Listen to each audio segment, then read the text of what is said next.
Hello! Hi Red, thank you for the lurk and the water. Welcome in everyone. Why is this still... hello? Why is this still up? Go away.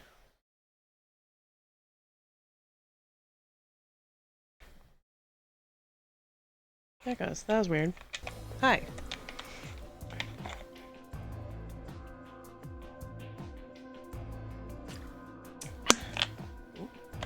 Sorry.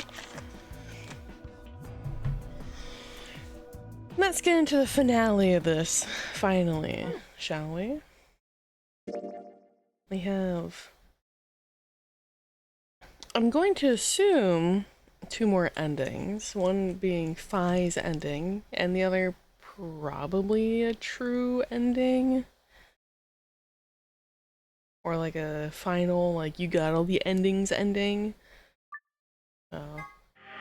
That just kind of makes sense to me, so we'll pick up right where we left off. No, let me free! Ah. Last time we're gonna see this.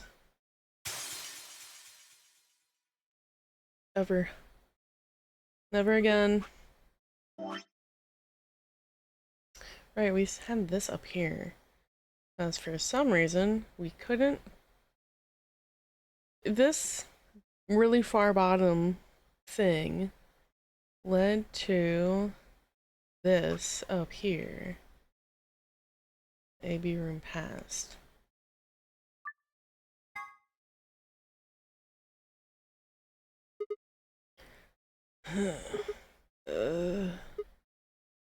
Ow.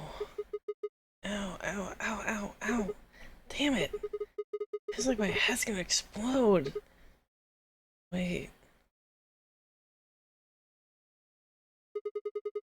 Where the hell am I?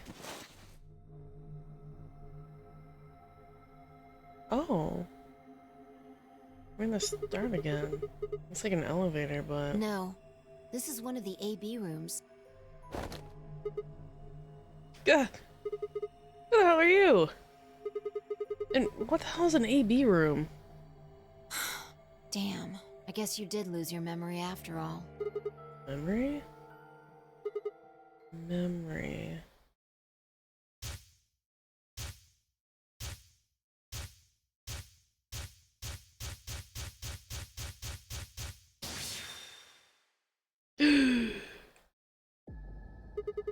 I remember! You're Phi! She grinned. When is this? Check your bracelet. It's a red pair. DPS 3. Mine's the same. Does this mean this is the beginning of the game? We've gone back to when we first woke up in the AB room? No, not quite. I think we woke up a little earlier this time.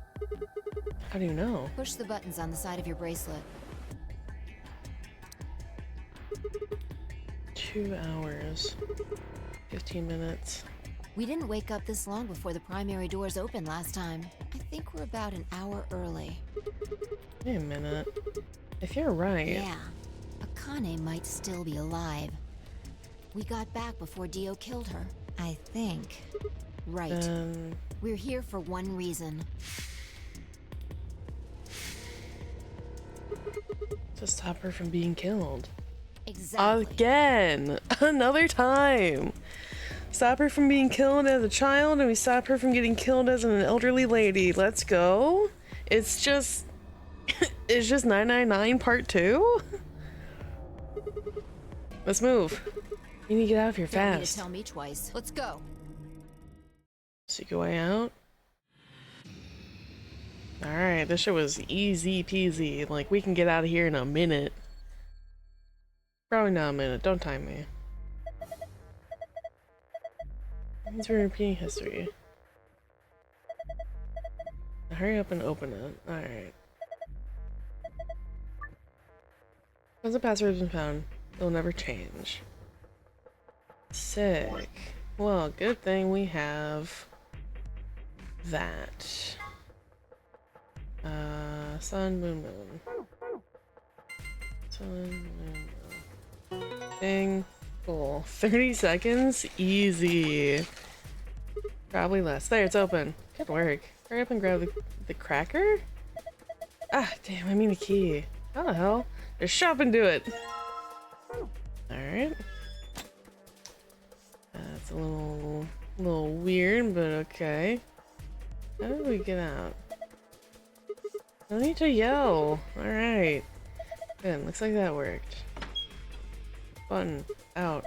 What do you think? I know. I don't need to ask every time. No, what the hell are you asking? Hurry up and... Right. I'm going. 10, 9, 8, 1, done.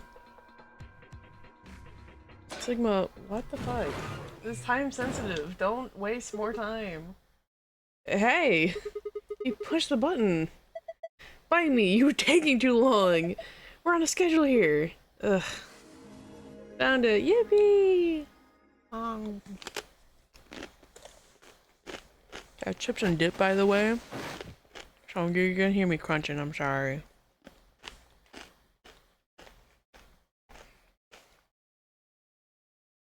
Fi and I climbed up through the hatch and out to the top of the AV room.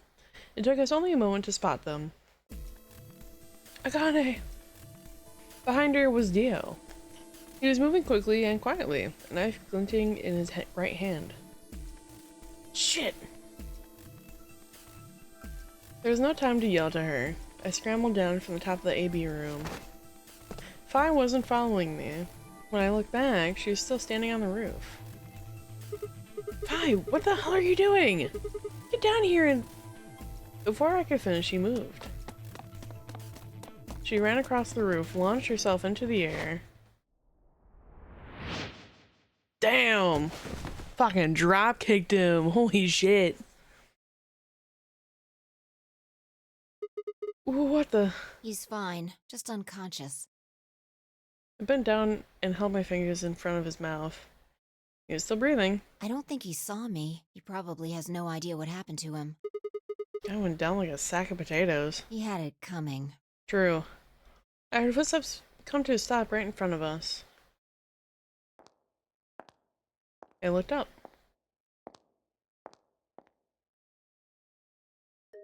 So you came. Yup. I've been waiting for you. You're here to hear the rest, right? Wait. Wait a minute. What the hell is your deal? How can you be so calm? If we hadn't shown up just now, you'd... Have been stabbed in the heart by this young man and died. Yes. Although, that reminds me, I haven't thanked you yet. Thank you very much. Yeah, you're welcome. I very much appreciate you saving me. What? Hold on.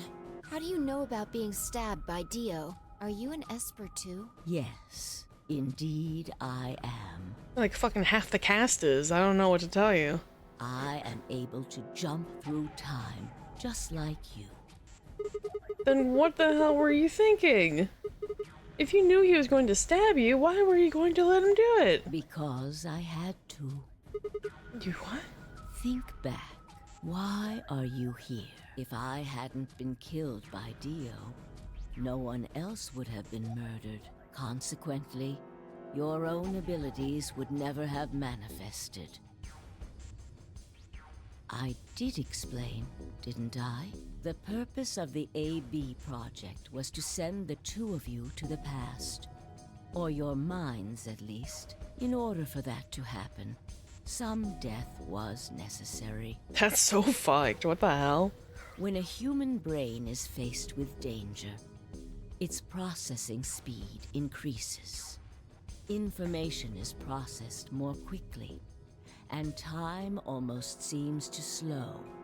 A few seconds can feel like an eternity. Yeah, that's true. There's reports or like cases reported that when people are in a car accident, for example, the few moments where they are about to be hit by a car, it feels like it, even though it happens in seconds, they recall it happening so quickly yet so slowly, where it's just like they can remember every single detail in fractions of seconds. Unfortunately, that in itself isn't enough to send oneself through time.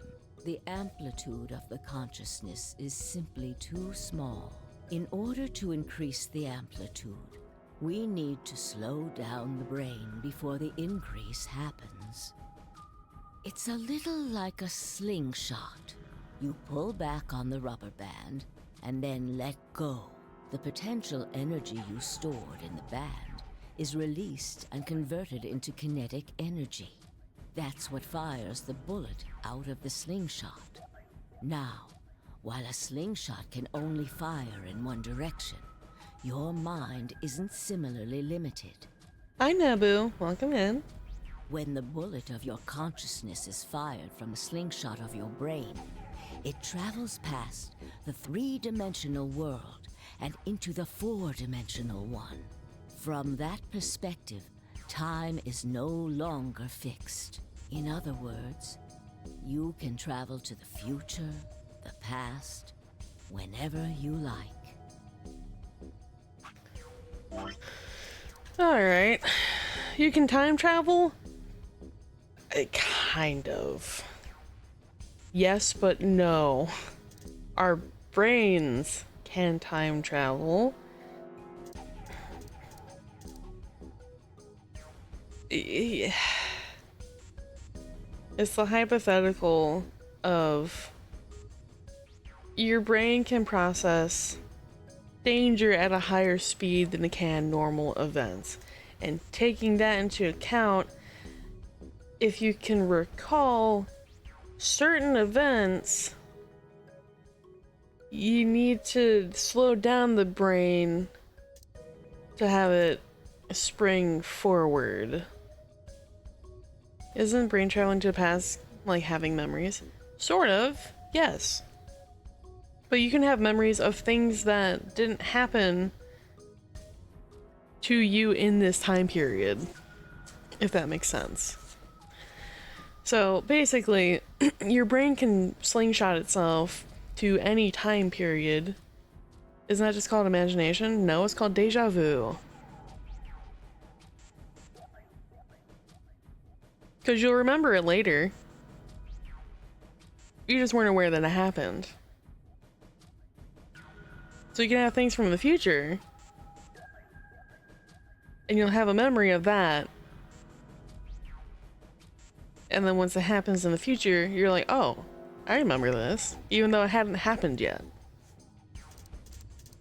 This is more gibberish about the morphogenetic fields and how your brain can further travel, not from your consciousness, but between different planes of existence and different time travel branches. Don't worry about it. Your consciousness has been released from the three-dimensional cage. And now it's in 4 dimensions because we can travel through space and time. In order for that to happen, I had to infect you with Radical 6. Whoa, what? We're infected with Radical 6? Everyone is. Yes. Don't you remember, Sigma? Luna should have told you about it in another timeline. Are you sure? Infecting all of these people with such a horrible disease? Yep, everyone has it, but not everyone was immune to it? Every single one of you has been infected. Well, apart from Luna, of course. Unfortunately, it was necessary. The only ones that reacted were Quark, Alice, and at some point Sigma, and at some point Phi.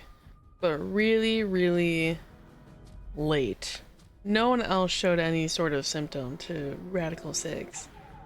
Except for the one timeline where they all just murdered each other in the infirmary, or they all ended it themselves in the infirmary. We needed to slow your minds in order to store up your potential energy.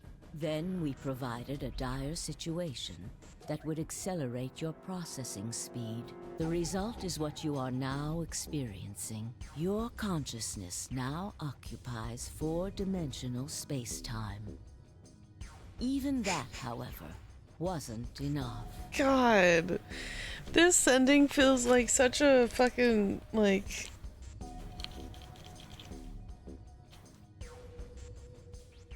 No, it doesn't... It feels like it's just sort of thrown together, but not. Like, it makes sense in context, but I haven't played this in 2 weeks, so it's just a bunch of bullshit again. You had the ability to travel, but your memories could easily be lost during the trip. If the project was to succeed, you had to be able to retain everything you learned in each reality. So, okay, if I had jumped from, mind you, we ended here last time I was here. If I had gone straight from this to here, it would have made more continuational sense. And it still does because I know everything that happened. I have memory, I have recollection of it. But it's just more like, hey, remember this thing that was really important in 999? And it was kind of important here, but not like super duper important. Yeah, we're making it super duper important now. So I hope you remember what that was, because we're going to talk about it a lot. That was the reason you were forced to jump so many times. We did, in fact, jump a lot of times.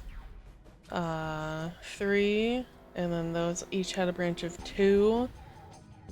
So 3, 4, 5, 6, 7, 8, 9, 10, 11, 12, 13, 14, 15, 16, 17, 18, 19, 20, 21, 22, 23, 24, 25, 26, 27, 28, 29, 30, 31, 32, 33, 34, 35, 36, 37,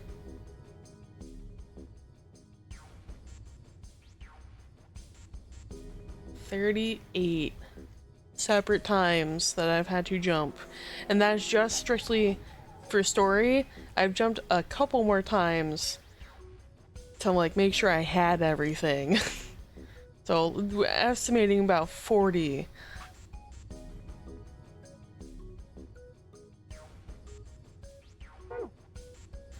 With each jump, your ability to remember improved. Eventually, you would be able to retain everything. That is why we made you play the AB game. That was why you had to select different chromatic doors. By forcing specific choices, we could cause you to make more jumps.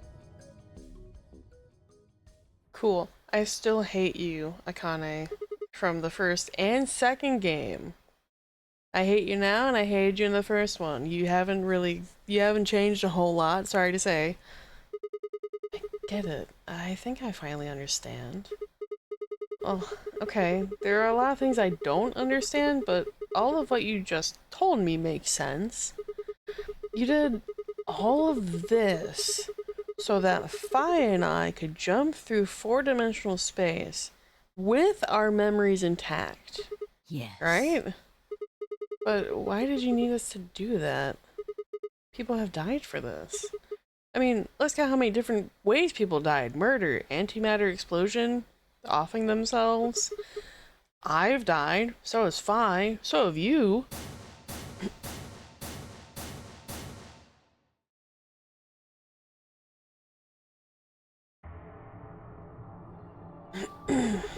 So why would you do all this? What does it matter that Phi and I jump through time? Haven't I told you? Death was unavoidable. You are all destined to die. Sacrifices had to be made for the sake of the project. I already know all of that. What I'm asking you is why? What is so goddamn important that it's all worth this? Ah. I'm sure you'll figure it out eventually. Go fuck yourself. What? Just when is eventually? In a future not very far from now. Bullshit. That's not good enough. Why can't you just tell us now? Instead of answering, Akane knelt down next to Dio and picked up his knife off the floor. I'm going to keep this with me. Don't change the subject. But it's almost time. What are you talking about? We've got plenty of time. No. In a few moments, you'll return to the original timeline. What? This is the way it has to be. Don't fight it. Logomorph. Yes. Well, what? Logomorph? You call him Zero Jr. His official designation is Logomorph. Logomorph, this is an order. Unlock my bracelet. Compliance.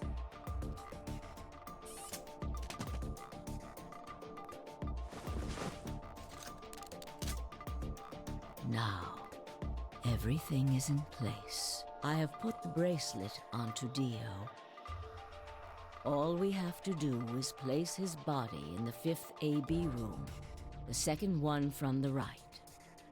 That's the one Quark is in, right? Correct. I will move him. I will also put your bodies back into the 3rd AB room. Once that's done, I will reset its puzzle to an unsolved state. Why do you need to do all that? To recreate the history that you remember. Your consciousness is about to leave your body and return to the future. Your body will be emptied, and your other consciousness will jump back in. If your bodies aren't back in the 3rd AB room by then, it would be bad. So you're saying some version of us is going to wake up in that room and repeat the same history again? Well, I guess this could actually be our 2nd or 3rd time. You are exactly correct. Lastly, I'm going to leave this with you. She paused and pulled something out of her pocket. Hi, Merc. You just missed the bullshit explanation of our consciousness are traveling in 4 dimensions, and Akane is alive because we saved her, and now we're going to be reset to go back into a regular history future. I remember that part being 100% trash. It feels kind of like, hey, remember the thing from 999 that was like really important? And you remember how it wasn't super important in this one? Okay, now right this second, it's really, really, really important, so I hope you remember what that was. That's what that felt like. There's a small key attached to a string. I'll tie it onto your ankle so that you won't lose it. All right, Sigma? Why...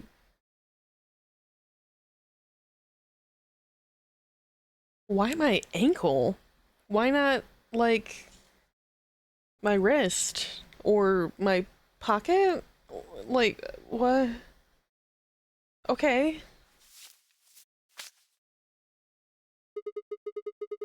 What's it say on there? To fui Ego eris. Thanks.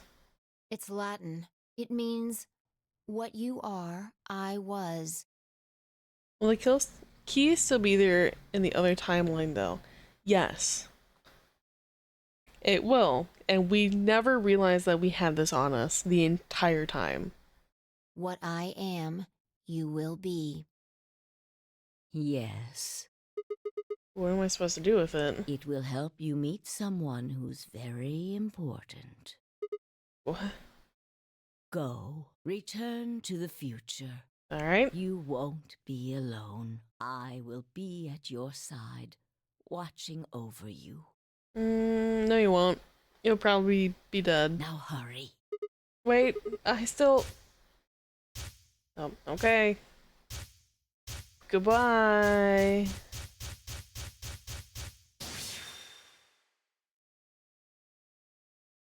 To be continued.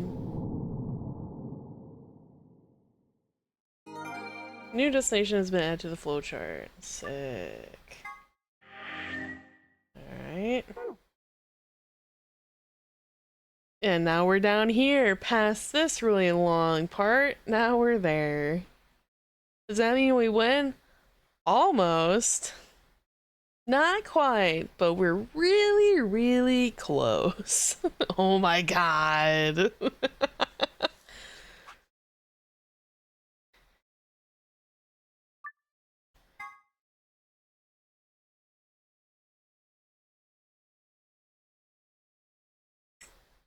Oh, looks like you're awake. Huh. What? Is this the infirmary? Why are we here? Do you know what happened at the AB gate? Pass the fuck out, I guess. Kay and I went back to the infirmary, but... We waited and waited, and the two of you never returned. So we went to the warehouse to check on you. We found you passed out in front of the AB rooms. Are you telling me that every time that we jump from a timeline to another one, whatever one is here in this timeline passes the fuck out? And we jump to a different consciousness? Are you telling me that we just pass out on the floor every time? Just do, and then we're fucking gone? Kay and I hurried back here with you. I looked at her at 5, met her eyes. Do you remember what happened just now? You mean what happened a long time ago? Yeah. You got him pretty good, huh? Yeah, I remember all right. Timelines aren't simultaneous, so that... Well, that's the thing. We can jump to other instances in time. Because we traveled all the way back. Mind you, we were here, where my little cursor is. We traveled all the way back in time to the start of, even before the start of the game, had this little conversation, got teleported back to the future, back to the future reference, to where we are right now. For every time that we hit one of these little, like, roadblocks, we traveled back in time to another part that we hadn't gone through yet to see if we can progress forward. So every time that we jump somewhere, we pass out or we died.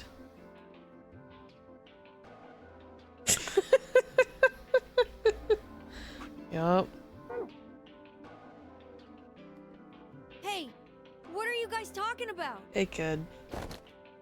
What am I? Quark. Chopped liver? Alice? Back among the conscious and not psychotic, huh?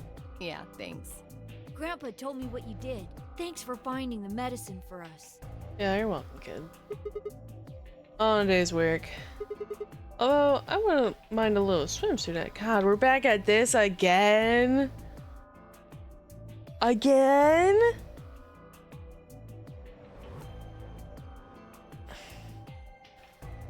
I had 2 weeks. I had 2 weeks of peace.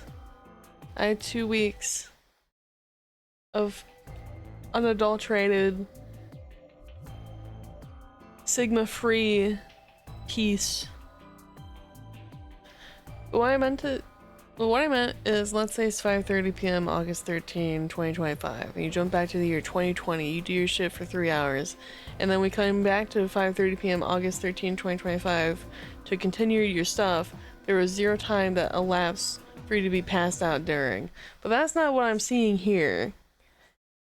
From this example that happened is we went to, this was the time that Fi and I were running around to find all the bombs so that they didn't go off in the facility, all 4 bombs. We found the last one, deactivated it, and then we promptly tried to jump timelines. No, that's not true. We deactivated it, we went through one of the white doors, saw a hologram of Akane. Akane said some very vague, cryptic things that we would know, and Temyoji kind of knew. And that prompted us to try and jump to a timeline where we could save her because she asked for that. So we did, and in that time, we were passed out. So this wasn't a like frame for frame like, oh, we passed out at 5:30 and woke up at 5:30 and 1 millisecond. It was 5:30, it's now probably like 5:40. So we were passed out. That's a canon. We knocked the fuck out, and they found us and they took us to the infirmary to make sure we were safe.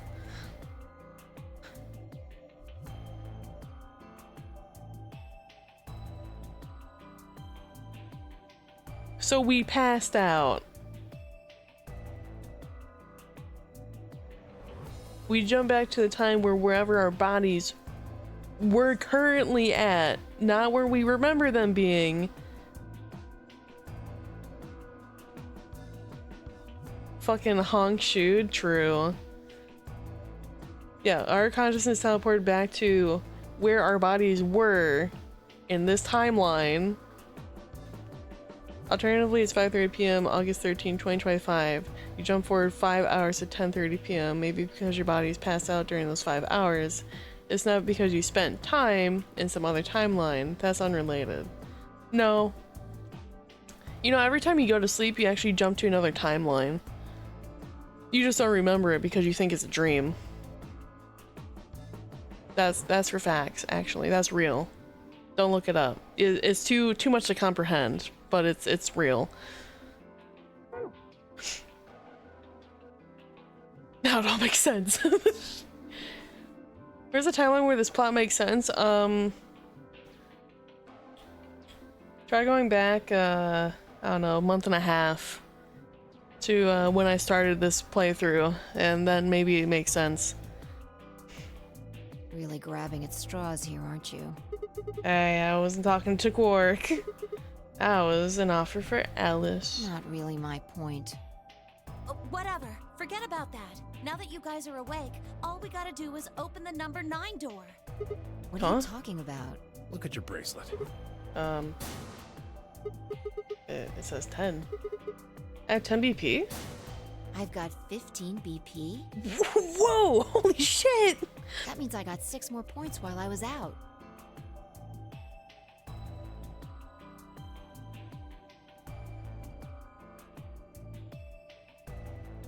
Six? How long were we out for? I thought we were out for like 10 minutes tops. But how?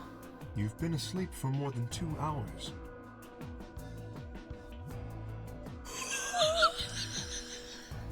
What? We were out for 2 hours for the 10-minute conversation? Excuse me? You'd have to go back to 2004 when he's working on Remember 11 and tell him to make this shit make sense. God. We've played the AB game 3 times. Oh my god! Everyone voted ally because it'd be 2, 2, and 2. Whoa, oh my god! 3 times? Yes. Of course, the color and group assignments were shuffled around each time. But no matter who voted, everyone chose ally. Like we all should have done in the first place, because you all are fucking...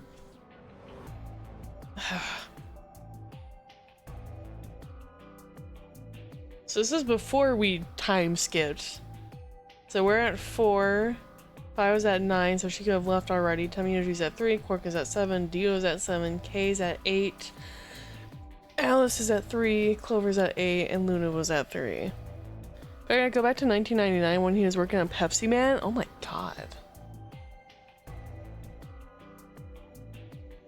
3rd round, 4th round, 5th round. Everyone has 9 or more. Except Dio. Whoever was up against Dio should have voted Betray, honestly. And now all of us have enough to leave. Sick. Let's get the fuck out of here.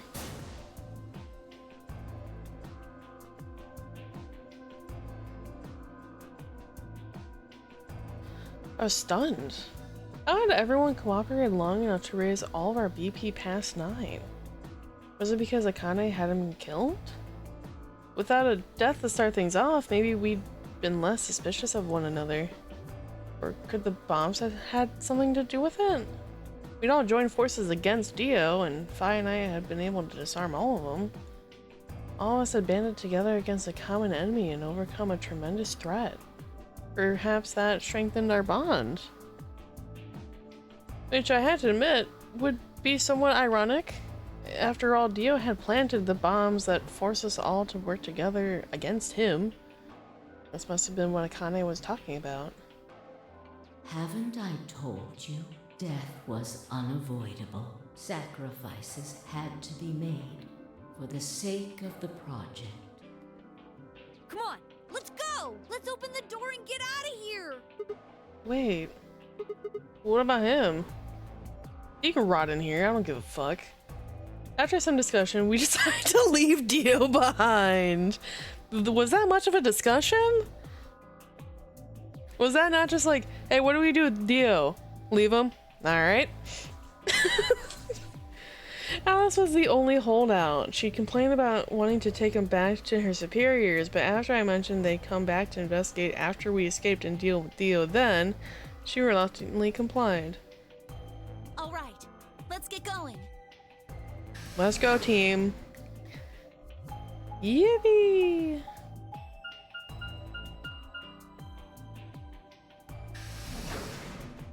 We didn't get Fi's ending. Wait a second. I guess this would be Fi's ending? / true ending? Everybody ready? I'm gonna open it. Yes, just get on with it. Everyone else swallowed and nodded. I grabbed the lever and pulled it down. Ding. Now everyone single file line, no pushing or shoving. Hey, no pushing!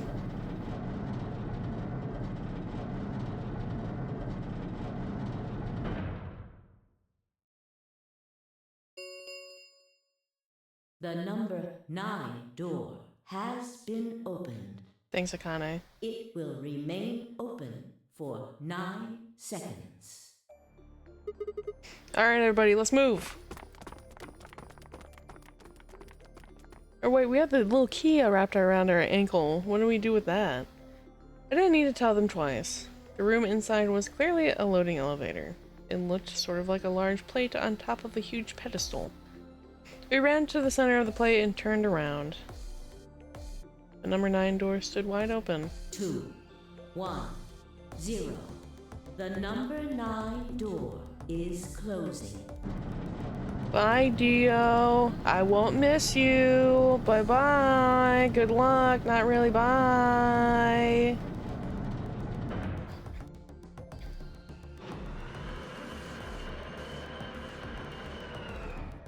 If only he didn't deserve it.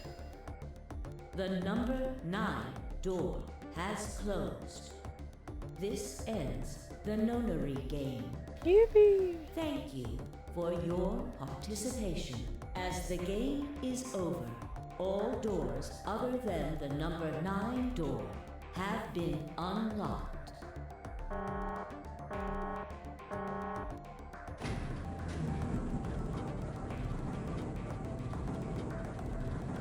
Yay! Freedom!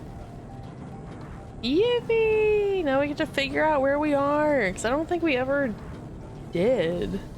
We had been outside one time, one singular time, and it was because Dio, Fi, and I all had enough points to leave.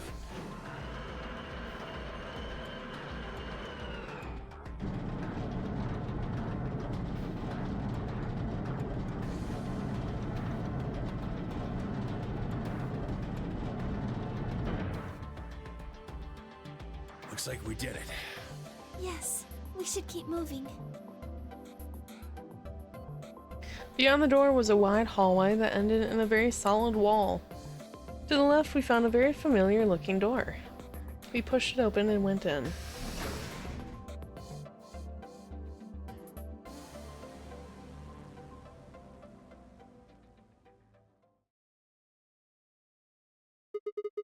The pressure exchange chamber. You know what this place is? Yeah, sort of. This whole facility is pressurized, apparently. I think the idea is to keep the air outside, and consequently, the virus from getting inside. That means that if we want to go out, we have to decompress so we match the outside air pressure. This room is where you prepare for going into the actual pressure exchange room. You see all those suits along the wall? I figure we need to put those on and head to the decompression room downstairs. Whoa! Hold on a minute! You're saying the air outside is full of that horrible virus?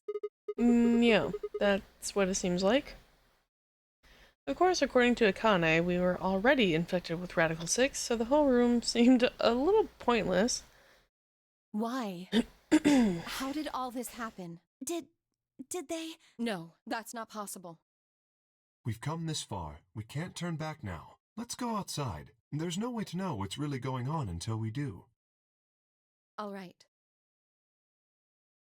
Do you have to put on a suit over your armor? That seems a little weird, but alright. No one else objected. We all donned the protective suits and headed downstairs to the decompression room. Imagine they made him a giant suit. We're gonna have to see in a minute here. As soon as we were all inside, the process began.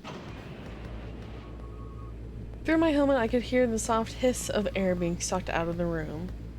We stood there for several minutes waiting for the process to finish.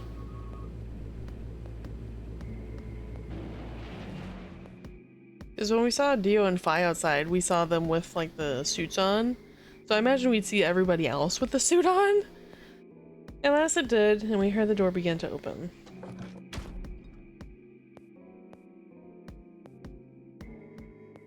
Beyond it was another decompression chamber. We repeated the process 2 more times before we reached the final door and opened it.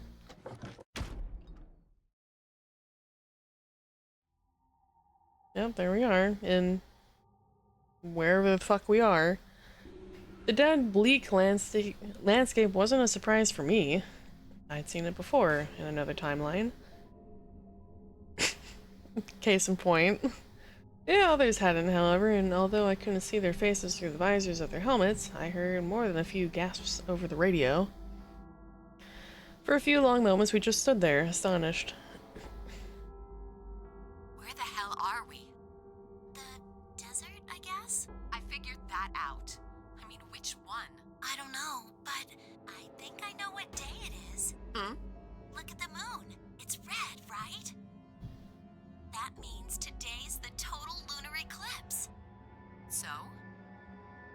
Remember the astronomy magazine in the lounge? Well, the next eclipse like this was gonna be on December 31st, 2028. So... Wait a minute. let me get this straight.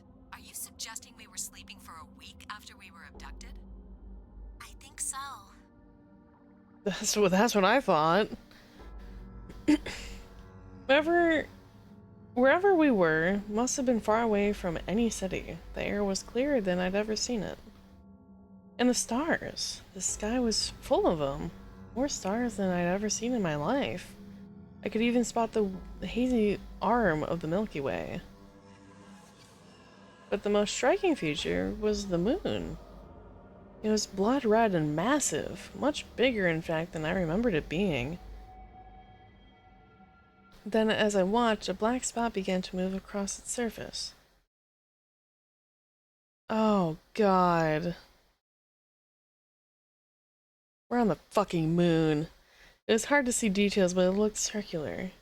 The spot continued to move across the moon, heading for the right edge. Yup. We're on the fucking moon! What's that? The moon. Well, the moon's shadow, actually. The moon's shadow? I frowned. That doesn't make any sense. Zero told me to stay quiet.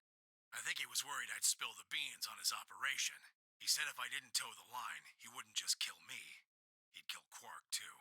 And I agreed, like an idiot, and brought Quark with me. Just so I could see her. So I'm guessing you don't need a wake-up call. No, but thank you. Thank you for holding to your promise. Such an idiot. So, that being the case, might as well start with this. I meant what I said before. That up there is the moon's shadow. So we're on the fucking moon. What the hell are you saying? Think about it. If that's the moon's shadow, then what's it falling on? That's Earth? Yeah. It's not the red moon you get from a lunar eclipse. And again, this isn't a lunar eclipse. It's a solar eclipse. Anybody in the black spot down there is looking up at the moon, covering the sun. What? No. No way. If that's the Earth, then where the hell are we? The moon, of course. Sigma, I'll give you 3 guesses. This is the lunar surface. We were just inside a moon base. No way. Have fun, thank you. No, you've got to be lying. How do you expect us to believe that? I feel like that's the real reason for the suits is not because the air is infected with Radical 6. It might be, but that we're on the fucking moon and there's no oxygen on the moon. This can't be the moon. Yeah, that's pretty ridiculous. Besides, if this was the moon, how do you explain the gravity?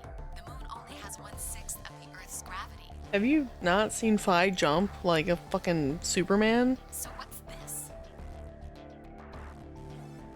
She picked up a rock and dropped it. See? That looked perfectly normal. Yes, it looked that way. Luna? You were right about the gravity in a way. I was one of the people who knew this wasn't Earth. Well, you have special rights, pat. Well, I suppose I'm not people, if we're being honest, but Excuse me? What? Everyone can come clean right now. Like, this is the best time to do it. please just listen. Alice, you were infected with Radical 6. Then we gave you the Excelivir, which cured you. The Radical 6 isn't completely gone, though. Some of its symptoms stick around for a while. Don't you say that, Luna. Don't you ever say that. You are so people. She's more people than some of the other people that were here. I'll be so real. What symptoms? Well, Radical 6 can slow down your brain's processing speed by the root of 1/6. True. It can take a while for your brain to get back up to speed. Every one of us has been infected. In other words, all of our brains have been processing information at a much lower speed. If you evaluated the root of 1/6, you'll get a number close to 0.408. That means our brains are running at something slightly less than half speed. As you said before, the moon's gravity is about 1/6 that of Earth's. The time that it takes for an object to fall is inversely proportional to the square root of the gravitational acceleration. Since the gravity is lower on the moon, that means the time increases. would smack this guy if we ever meet him for writing this. God. I guess that's a little technical. Your brain slowed down, haha. So now you're on the moon and the gravity looks like it's normal because your brain slowed down. Let me give you an example. Say you drop an apple from a height of 4.9 meters. Alright, It will take approximately 1 second to hit the ground. sure. On the moon, however, that time would be 1 second times root 6, which would be approximately 2.45 seconds. I used 4.9 meters because it matches up with the acceleration of gravity nicely, but it could be anything. The gravity constant is, well, a constant. You could drop something from 10 centimeters or 10 meters and it would be the same. Does that make sense? So, now we've established that on the moon, things fall root 6 times slower than they do on Earth. That being the case, what would happen if someone's brain slowed down by root 1/6? To them, 2.45 seconds would feel like 1 second. 4.9 seconds would feel like 2. But it's not hypothetical. That's what's been happening to every one of us. Wait, you're saying that's the reason we didn't notice the weaker gravity? No, but please continue, Luna. Your voice is very nice. Very true. Are you sure you didn't notice anything? Yeah, you haven't seen Phi do some fucking crazy jumps? Think back. Huh? You and Sigmund Phi said something about it in the lounge. About how you felt weird. It's kind of like my body isn't really mine. I'm sort of floating. Like that. Uh-huh. It seemed insane, but what Luna said made sense. In fact, it explained Phi's apparently superhuman strength quite well. Yeah, that. The multiple times that Phi has jumped through the sky and fucking dropkicked Dio. Wait, this is crazy. That can't possibly be Earth out there. Crazy that she's the only one that did that. Right? Like, no one else ever had the, like, the opportunity to jump, because every time that someone had came out of the AB room at the start, because you had to open the hatch, you had to climb out of there. You had to get out through the top. So you're telling me that no one else jumped out of the top? They only tried to climb up things?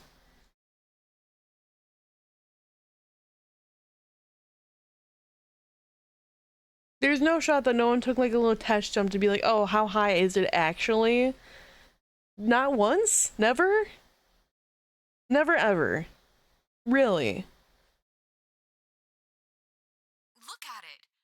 I've seen photos of Earth, and it's blue and green and beautiful. That thing is just red. That's actually Mars. Before we get into that, I should probably tell you something. Yeah, we need an answer of why you and Akane are old, but Clover isn't, if this is a year after 999. This isn't New Year's Eve in 2028. Thank you. But that also doesn't explain the answer. Today is January 27th. Okay. In 29? No. Don't tell me. 30? With all the times that they just try to open these insane locked bulkhead doors, right? Like, never, not one time. No one did a little test jump to be like, and like, see how high it goes? Never? Still no. And just what year is this? 45. It's 74. 2074. So we went from 2028 to 74. Hold on, I need to do math. I'm bad at math. 2074, 2028. We were in cold sleep for 46 years.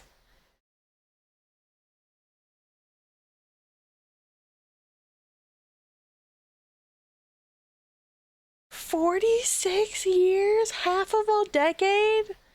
Not a decade, a century, excuse me? Half a century, almost? We were cold sleep? That would explain why some of us are younger, like Clover, because Temyoji and Clover are from the same timeline. That would explain why Clover is younger and Alice is still, like, younger and Temyoji is older. No. That's insane. That would mean we were abducted more than 45 years ago? I don't blame you if you don't believe me, but it's the truth. How can you be sure? It's not that hard. Quark and I left Earth on January 23rd, 2074. Solar eclipses are easy to predict. We've known that there'd be one on the 27th for a long time. So you and Quark were only in there for like a couple of days. Everyone else has been there for fucking years. That's just science. Nobody can change that. But why is the Earth red? That's a long story. Oh god, the entire population on Earth died out. About 45 years ago, on April 13th, 2029, there were 18 annihilation reactors operating in various parts of the world. On the 13th, all 18 of them went up, all at the same time. Oh my god? Yeah, what is... Okay. Annihilation... reactor... What that?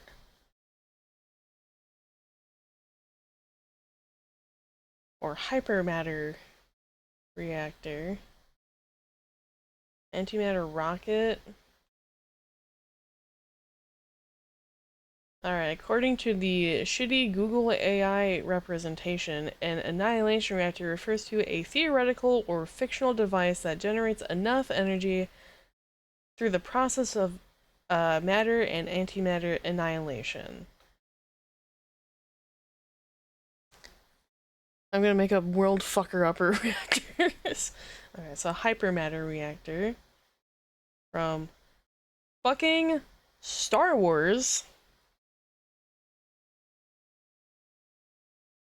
Apparently. Alright. Let's look it up this way.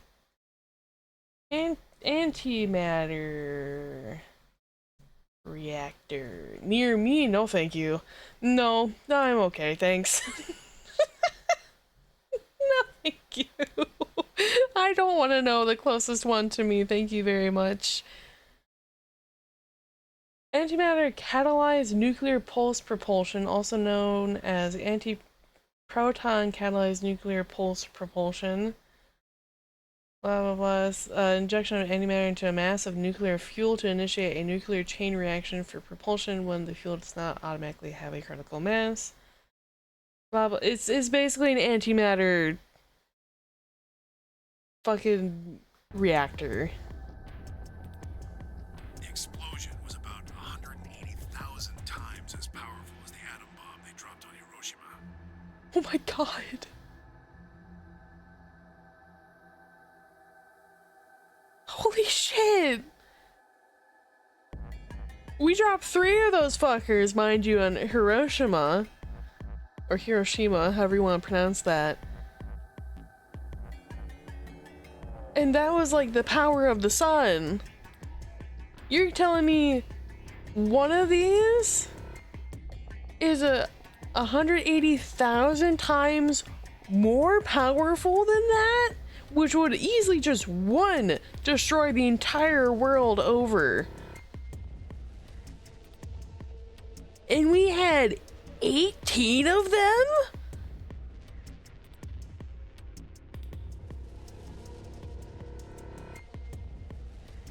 So each one was about 10,000 times stronger than the atom bomb we dropped in Hiroshima?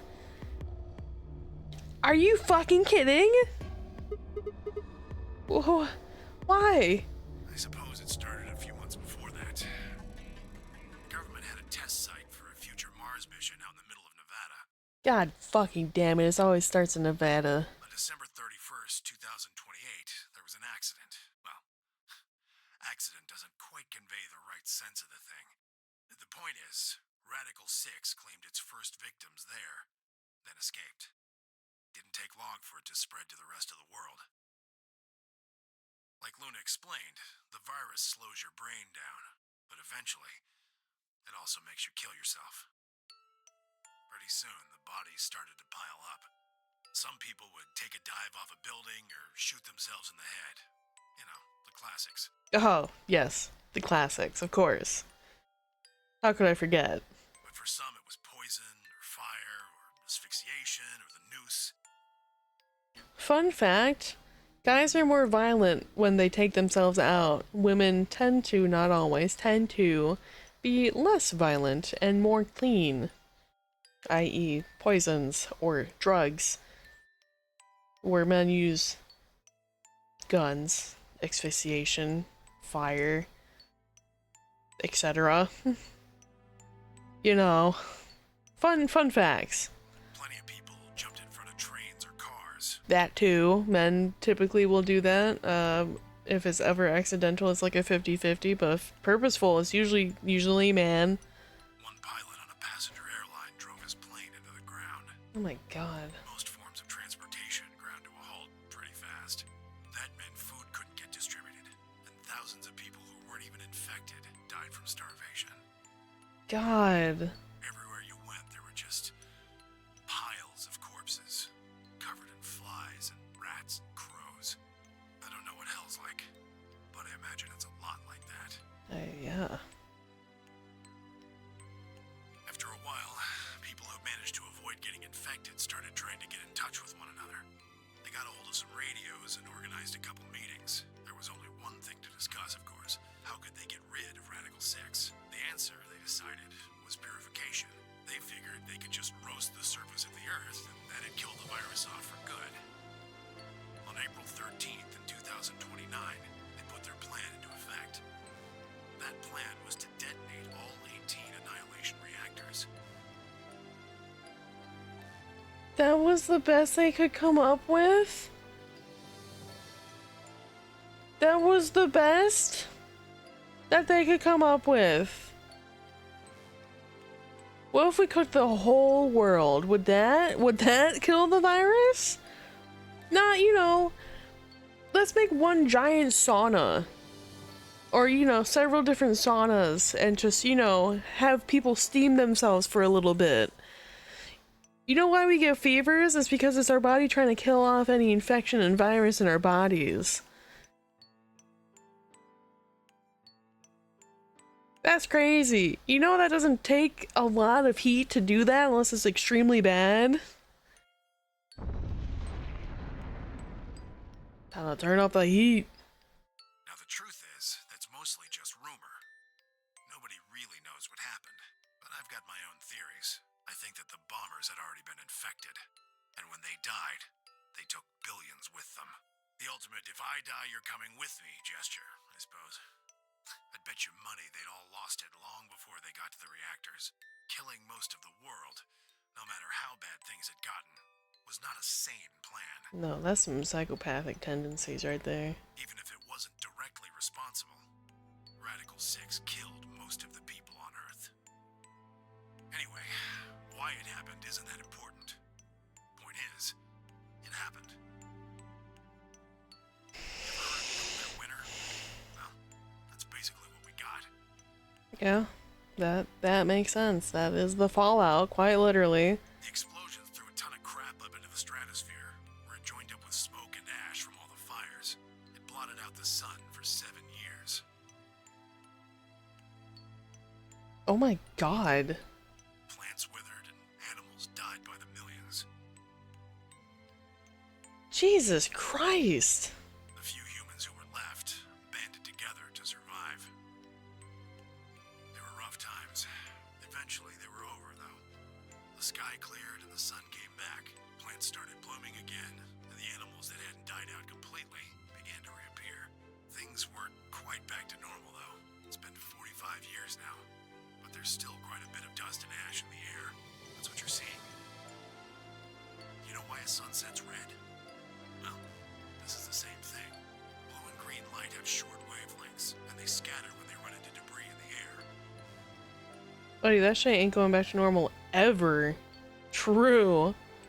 That's just all fucked. Like, there's no fixing that ever unless you take a specialized fucking space vacuum and just fucking like the whole fucking stratosphere. Red light, on the other hand, has a longer wavelength, which means it'll get a lot farther when the air's dirty. So there you are. The Earth looks red because that's the only color of light that can make it through the atmosphere. Yeah, like I do like they did in Spaceballs. True.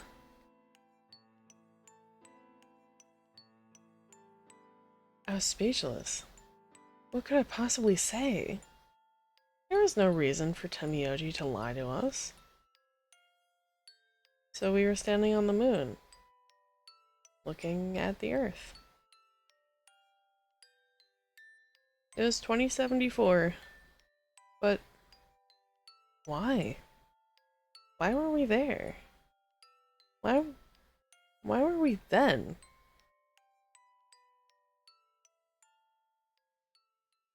I was so lost in thought, I barely noticed Phi's approach. Hey, Sigma. I think I figured something out. A window popped up on the inside of my helmet with Whisper in the corner. She seemed to be using a circuit only we could hear. Yeah? What is it? I figured out why there's an extra E. Oh, in ninth? N-I-N-E-T-H? Oh. Yeah, the one on floor B. I think it's an anagram, just like on floor A. Well, I knew it was an anagram, I just didn't know for what. What's Anna say this time? God damn it, Sigma! Knock it off!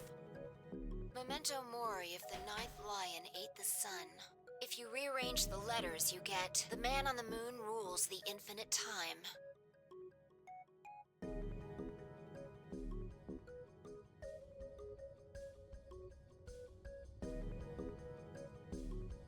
That's why I hate anagrams. I'm too dyslexic to fucking figure them out. See? You need 6 E's to get that. Sure do. So they stuck an extra one in ninth. The man on the moon rules the infinite time? I couldn't do that shit if my life depended on it. Gun to my head, shoot me. I'm not figuring that out. I think it's a message for us from Zero Senior and Akane. Remember what she was telling us? We created the AV project for one purpose: to transport the consciousnesses of 2 people into the past. Those 2 people are you, Sigma, and you, Phi. So, what are you getting at? My God, you're slow. You don't get it? They're saying we rule the infinite time. Infinite time. They weren't just talking about having us jump a couple hours. I think they're planning to send us back. Way back. Oh, wait a minute. Are you saying you think they're going to send us back 45 years? Yeah. I'd bet on it. This is how we get into Zero Time Dilemma, folks. So the ultimate purpose of the AB project is to send us back in time to that catastrophe Temioji was talking about? I think so. That doesn't make sense, though. I mean, we came from that same time period before it actually got a fun time in Nevada with that one. Yippee! Gambling. So why bring us here and then send us back? Well, Akane should be able to tell us the rest. Let's go pay her a visit. Do you know where she is? I've got an idea. Nice and hot. Come on, think. Remember what she said when she gave you the key? No, actually, I wasn't paying too much attention. I was too tired of the bullshit. Tu fui ego eris. Oh, right, Latin. The grave. The one in the garden. Well, come on, what are you waiting for? Can we go back inside? Is that possible? Let's go. Oh, okay. I guess we are. We turned and ran back into the pressure exchange chamber, the others following close behind.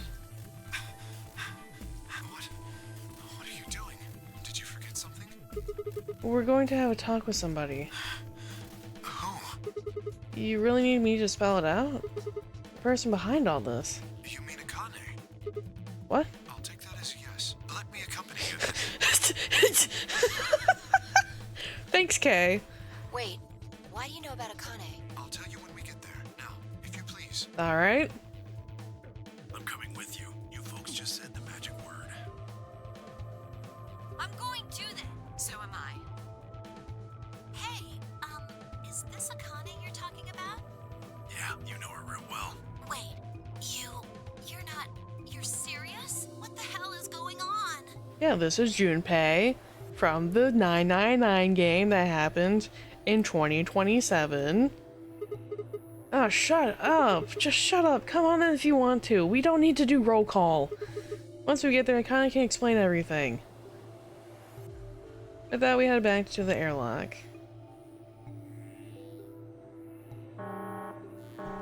We had freedom. Sweet, sweet freedom.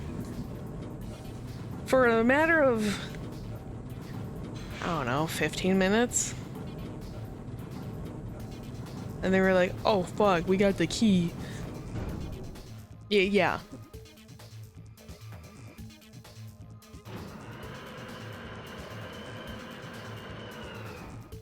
Well, it recorded Akane over the intercom, said that all the doors are unlocked. Does that mean if we go back inside, does this number 9 door lock again?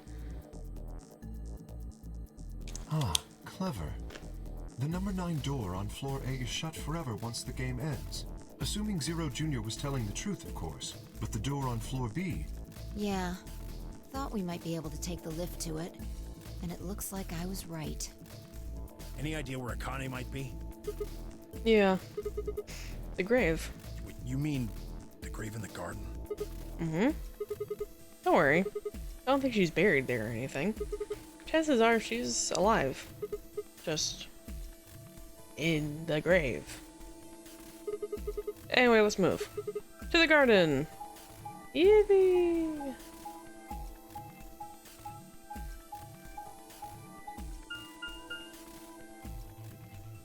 Knock knock. I have my ankle key.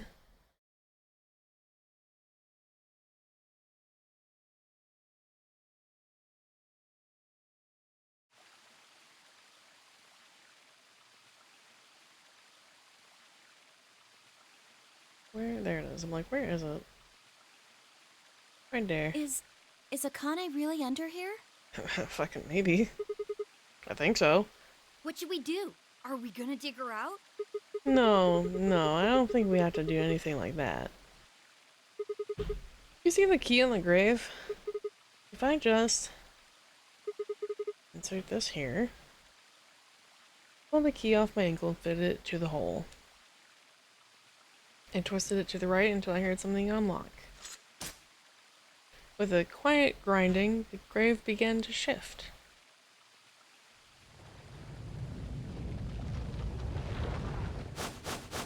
Okay, this? she's frozen in a pod. It doesn't look like a coffin. I mean, it vaguely looks like a coffin, but sure. Yeah, it's a treatment pod. Oh my god. It is, isn't it? The glass on the cover had frosted over, making it opaque.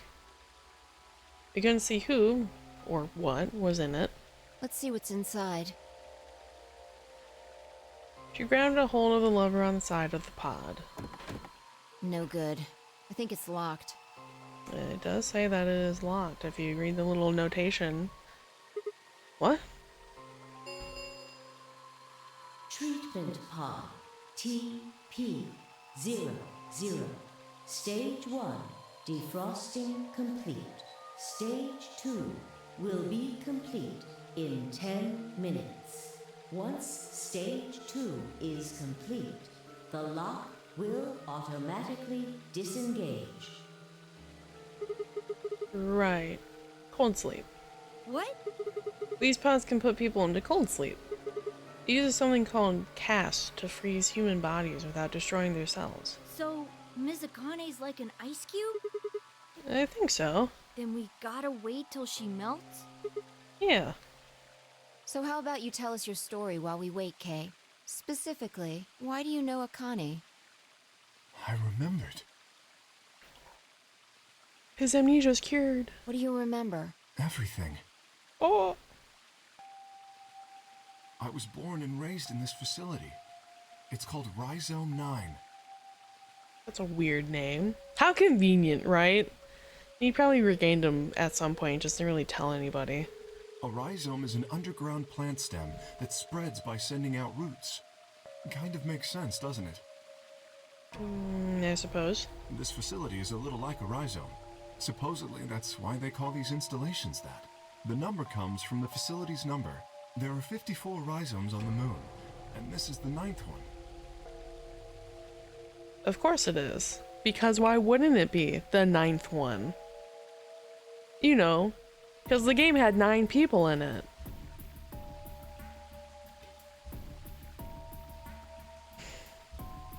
And the first game had 9 people, 9 doors, and 9 hours to escape a certain doom. Of course. Why wouldn't it? Well, I suppose the other ones don't really matter to you, do they? In any event, I grew up here with Akane and Zero Senior. I watched them create the AB Project. The AB Project? Yes. Its purpose is to send Phi and Sigma, or their consciousnesses at least, to the past. Well, thanks for outing us, Kay. Jesus Christ. I mean, like, Luna knew that. But, like, thanks, I guess. Back 45 years, right? Yes. So, you want us to change history, huh? Go back and keep Radical 6 from getting out, and stop the reactors from exploding. That's our mission? Well, not exactly. What do you mean? It's true that the ultimate goal of the project is to keep Radical 6 from spreading to the general population. But even if you do make it back, you won't be able to do much. By now, it's already too late. I mean, technically, yes. Too late? What do you mean? Let me begin at the beginning. You might be thinking that Zero Senior and Akane were the ones who created all this. Right. But that's not entirely correct. They only followed the histories they'd already seen. Okay. It was the only choice they had. Nothing less than the future of mankind is at stake. We need the two of you to jump through timelines while maintaining your memories. That is why you had to play the AB game, and why the chromatic doors were necessary. By forcing multiple options, you could make numerous jumps. We speculated that jumping more would strengthen your memories. The puzzles were also there for a purpose. Some theories hold that a moment of insight when you solve a puzzle strengthens your connection to the fourth dimension. That was the reason for the puzzles.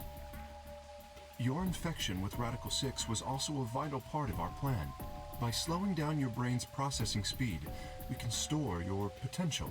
With that energy stored up, we just had to provide a life or death situation to launch your consciousness into the fourth dimension.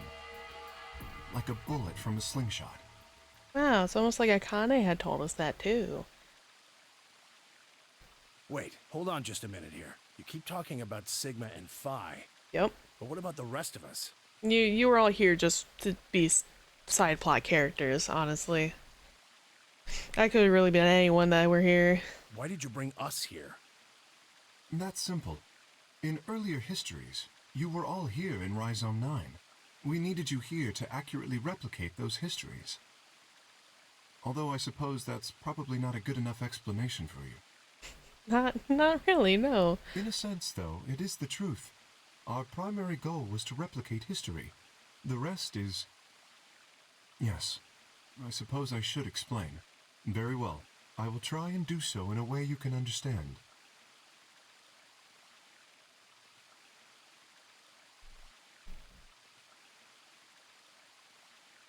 So does that mean we have the same cast and crew in Zero Time Dilemma?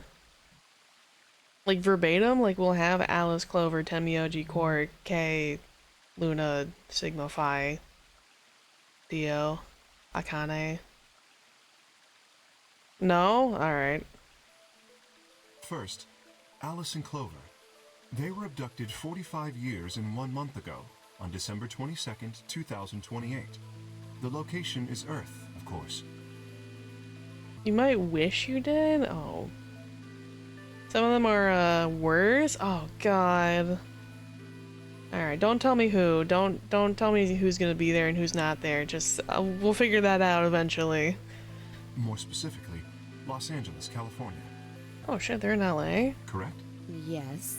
Yeah. After being kidnapped, your bodies were sent to a facility under Akane's direction. You were placed in treatment pods and immediately put into cold sleep. 4 months later, you arrived at this facility. The date you finally arrived was April 14th, 2029. Your trip from Earth to this facility was aboard a spaceship powered by an annihilation engine. Following your arrival, your pods were placed in long-term storage. That would explain why Clover and Alice look like they did in 2027 or 2028, and why Tamioji is much, much older. Does that make sense? Are you telling me we were sleeping in those pods here for 45 years? Yes, ma'am. Yes, in preparation for this day. But why? What do you need us for? You are an Esper, aren't you, Clover? I mean that you are able to access the fourth dimension. Am I wrong? Did Akane tell you? In a manner of speaking, as I've already explained, the purpose of this project is to send Sigma and Phi's consciousnesses to the past. I thought they established that already? I thought they did too. But I guess it didn't click when Tenmyoji explained that. Because I don't know how else I would have thought that they were here 46 years later. But I guess hearing it the second time was what really like drove it home. Espers are able to sort of resonate with one another, which can amplify their power. You understand? This is why we brought you here, Clover. What about me? We needed your help, Alice, to deactivate Dio's bombs. Huh? But I didn't do anything. But you did. In another history, you were able to perform a prime decomposition on the 25-digit integer that Dio left behind. Only you could do that sort of thing. Because of your feat of mathematics, we were about to determine that Dio had planted the bombs. Well, okay, I was like, oh, your brother Snake is very dead, by the way. Sorry to tell you, we couldn't save him. It was already too late, but we got you. Thumbs up. Then we were able to question him and get the password for the number 31. Finally, we used that information to stop the bomb in this timeline. Without your help, Alice, we would have been reduced to nothing more than so much space dust. This history exists because of your presence. Now, let me explain why we needed Tenmyoji and Quark. I'd like to note that this is what I guess Sigma would sound like, because we saw K in a timeline. We ripped off his helmet and he looks like Sigma. So I'd assume that they sound very similar. Tenmyoji is simple. We needed you for the same reason we needed Clover. You are able to access the fourth dimension. Almost half a century ago, you used that ability to save a young girl, didn't you? Yeah. We needed you to resonate with Sigma and Phi, so we brought you here. All it took was a messenger. Do you want to see Akane? If you do, come with me. I was a fool and fell for it. Aha, simp. And you brought Quark with you. In fact, you insisted that he come. Yeah, I know. I guess you were worried about leaving me alone, huh? He kept saying he couldn't run off to the moon and leave me behind. I'm sorry, Quark. If I hadn't been so stupid and selfish, none of this would have happened to you. I never thought this would happen. Can you ever forgive me? Oh, don't worry about it. I mean, I agreed to come with you. I thought the moon would be way more interesting than boring old Earth. I mean, he wasn't wrong. What kid would turn that down? We didn't see the messenger after we got on the ship. It was on autopilot. As soon as we got in, it headed straight for the moon.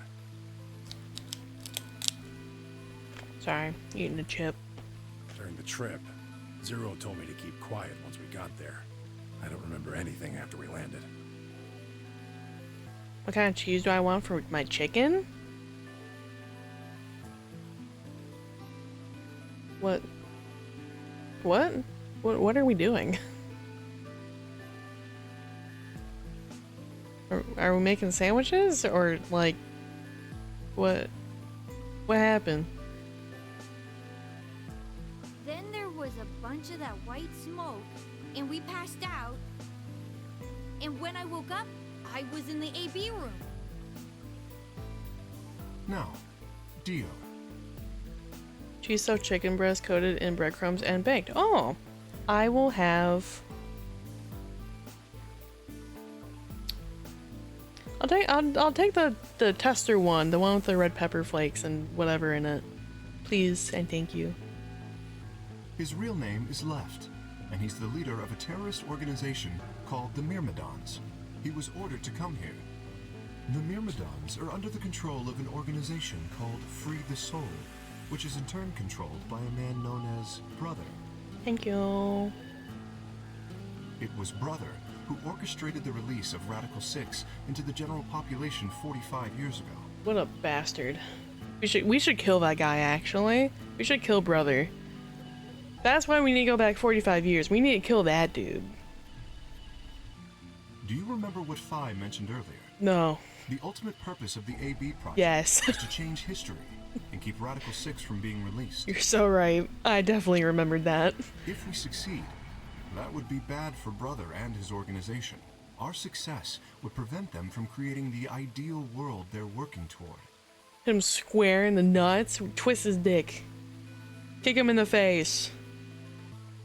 That is why Brother sent Left, his trusted lieutenant, to this facility. Shame to his nuts. Jesus. Pop him like a balloon. Easy. They needed to stop the AB project. So, Dio was given two tasks. The first was to eliminate Akane, the architect of the AB project. The second was to join the AB game and win it. Oh. If Dio won the game, the AB project would not be completed, at least not in that timeline. In other words, in that world, the project would have been stopped. If things didn't go as planned, Dio was given a contingency plan. Yeah, which is to blow himself up. If you cannot murder Akane and win the game, destroy Rhizome 9. Hence, the bombs. Makes sense. Can I ask you something? Nope. Perhaps. Mayhaps. Mayhaps you may ask something? How did Brother know about the AB project? He was also an Esper. So is it just like really common to be an Esper and like we don't realize it, or like how did that work out? We can set Brother aside for now, though. Alright. May I proceed? I suppose. No one objected. We were all curious. Excellent. We also have another 5 minutes to waste because Akane is still defrosting. That explains everyone, save two, Luna and myself. Yep. Sigma and Phi already know the truth about Luna. And she's a wonderful, definitely real human being. Pat, pat, pat. I don't believe I should reveal any more, however. I think it would be more appropriate if you could ask Luna yourselves at a later time. Would that be all right with you, Luna? Yes. That's okay. As for me, as I said before, I was born and raised here. Yep. The rest of you were brought to this facility, but I've never left. That makes me someone close to Zero Senior and Akane. Hey, I've been wondering, who is Zero Senior? That is a good question. I assumed that it was Akane, but they always reference them as two separate people. And we did see the hologram of Zero Senior, and he looks like an old man. Not like Tenmyoji, but like an older dude. You've already met him, Sigma. Yeah. In another timeline. Yeah. Well, I saw a hologram. Yeah, this dude. I still don't know who he is. Stage 2 is complete. Oh, sick. 10 minutes have passed. TP00 unlocking. It looks like it's finished. Shall we open the pod? Yeah, let's do it.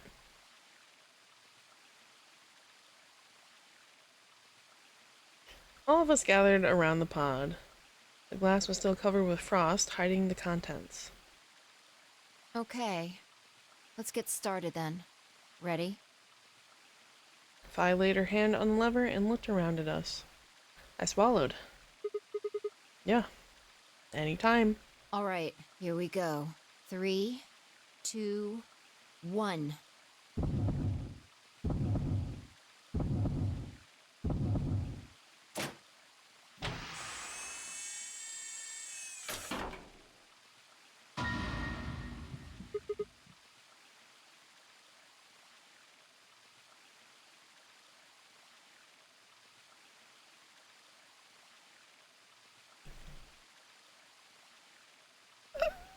Oh my god! I didn't want to say anything. And I was gonna say how much you want to bet that Akane wasn't in here.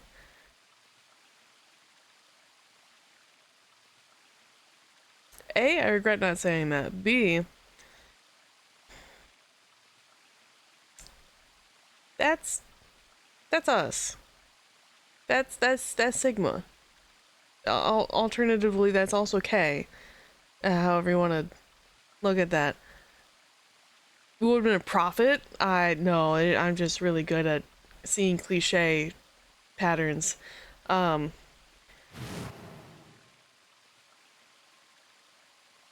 my head was full of memories from other timelines. I'd seen something like this before. The warehouse of floor B. In front of the white door, Kay was lying in front of me. I grabbed his mask and saw... You would be forced to start worshipping you against your will? Cult of the Big Titty Goth Kitty? That's crazy. I do have Black Hat Appreciation Club. Thank you. Not cult. Club. My own face. I never figured out who he really was. Why was there a man with my face underneath Kay's armor? We can change that? We'll talk about it. It didn't make sense.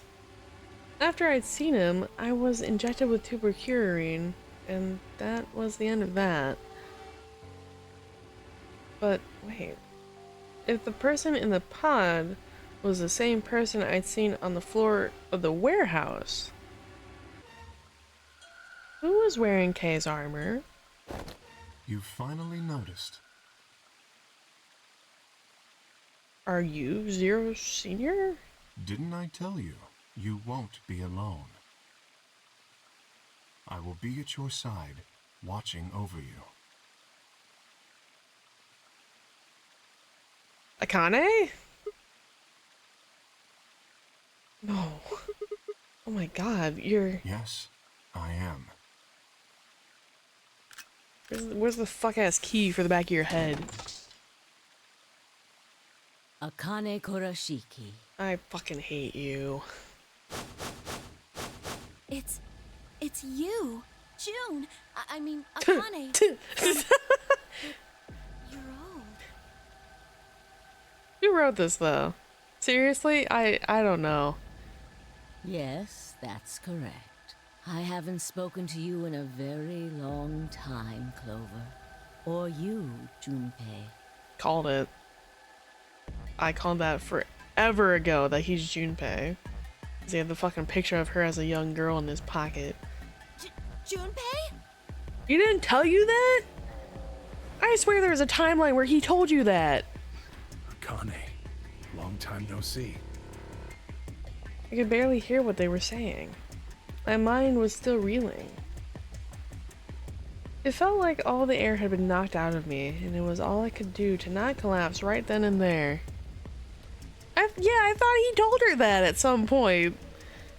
And that's why they were suddenly, like, really trustworthy of each other. What, huh? What did you tell her then? When? How long? Do you remember when the two of you saved me in the warehouse? You're kidding. That's when that happened?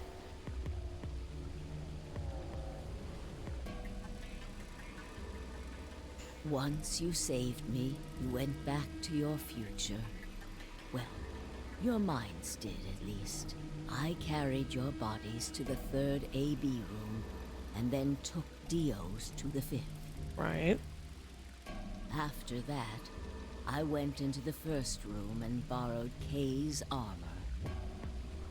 So by the time you and Clover came out, you'd already... Yes. Wait, that doesn't make any sense. Dio killed you. And then Luna took your body to the 6th room. You couldn't have been in Kay's armor. No, it was me. In this timeline, at least. In this one, I wasn't murdered by Dio. You two saved me. It's just like Schrodinger's cat. Why'd you say it like that? Schrodinger's. Why'd you say Schrodinger's?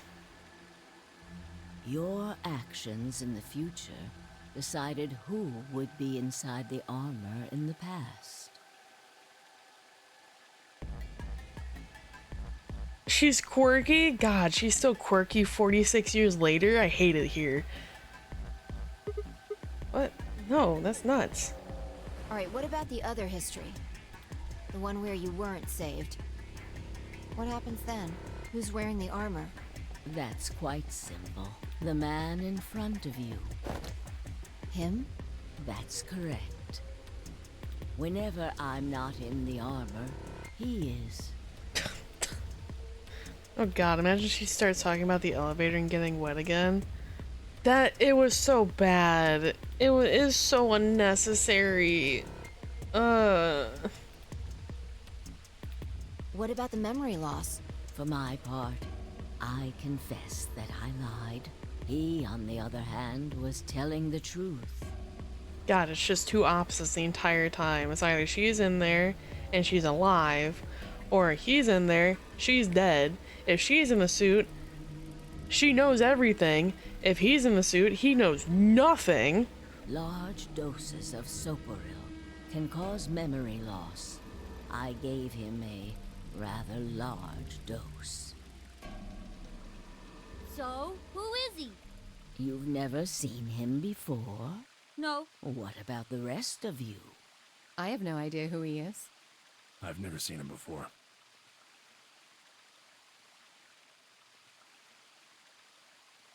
What?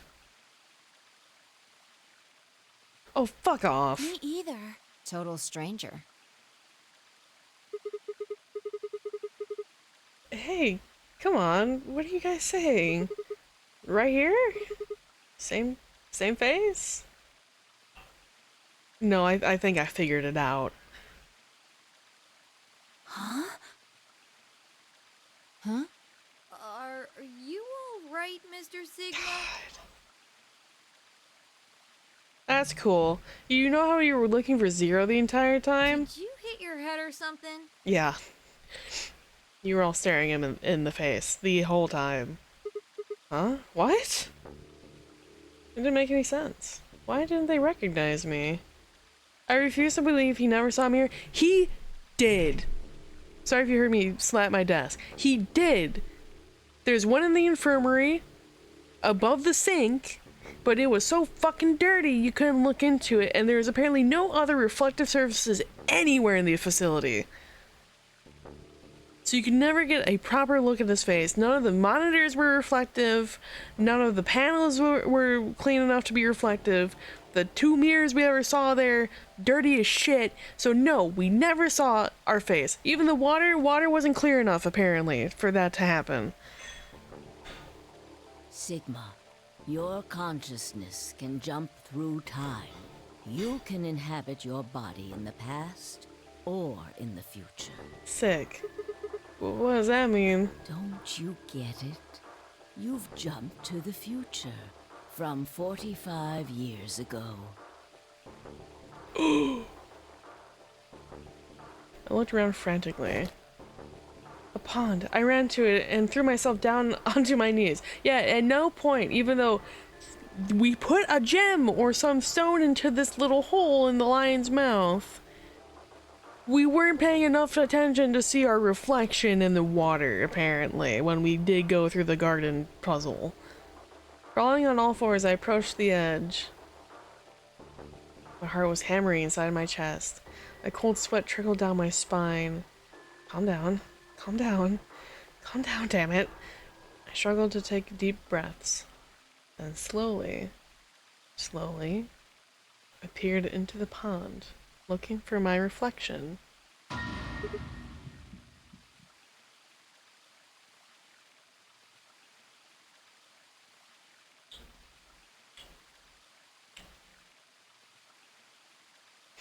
Is it bad that I want to turn the game off? I'm not even like mad, it's more disappointing than anything else. No? Okay, thank you. I won't, because I want to finish this. This is such a lame plot twist.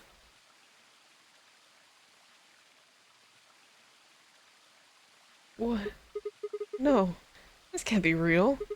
This face. It's your face, Dr. Sigma Climb. What the fuck kind of name is that? Well, first off, doctor. Alright. Sigma Climb? Who names their child Sigma? I feel like this is why I'm reluctant to play this dude's new games. You know what? That's understandable. Although, to the you that's behind it now, it's your face 45 years from now. Zero, the mastermind of the AB project. And we had no idea. Our memories had been gone. Apparently we were behind it the whole time. Like 999 and parts of this whole trilogy, but this shit is like, huh? Oh, okay, yeah. Yeah, I liked, I'll admit it, I like 999 more. I didn't like all the characters from 999, and nor do I like any of the characters from here. But 999 felt more compelling, and it felt more, like it made more sense.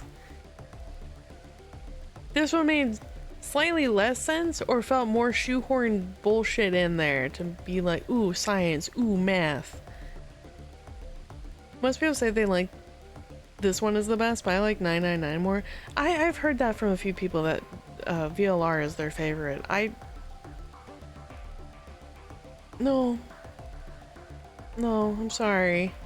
I like 999 more. Is you. Yeah, 2 is just, there's too much shit going on. Yeah, I don't hate the game. Let me make that clear. I don't hate the game. I liked it. I liked playing this. But I like 999 more. What? No, that's not possible. That's bullshit. No, it's the truth. Fighting it isn't going to do you any good. Please, Doctor. I'm not a doctor. You will be. A pioneer in the field of genetic engineering. I will be? Okay. You're lying. I'm not. You created him. Well, I suppose I should say you are going to create him.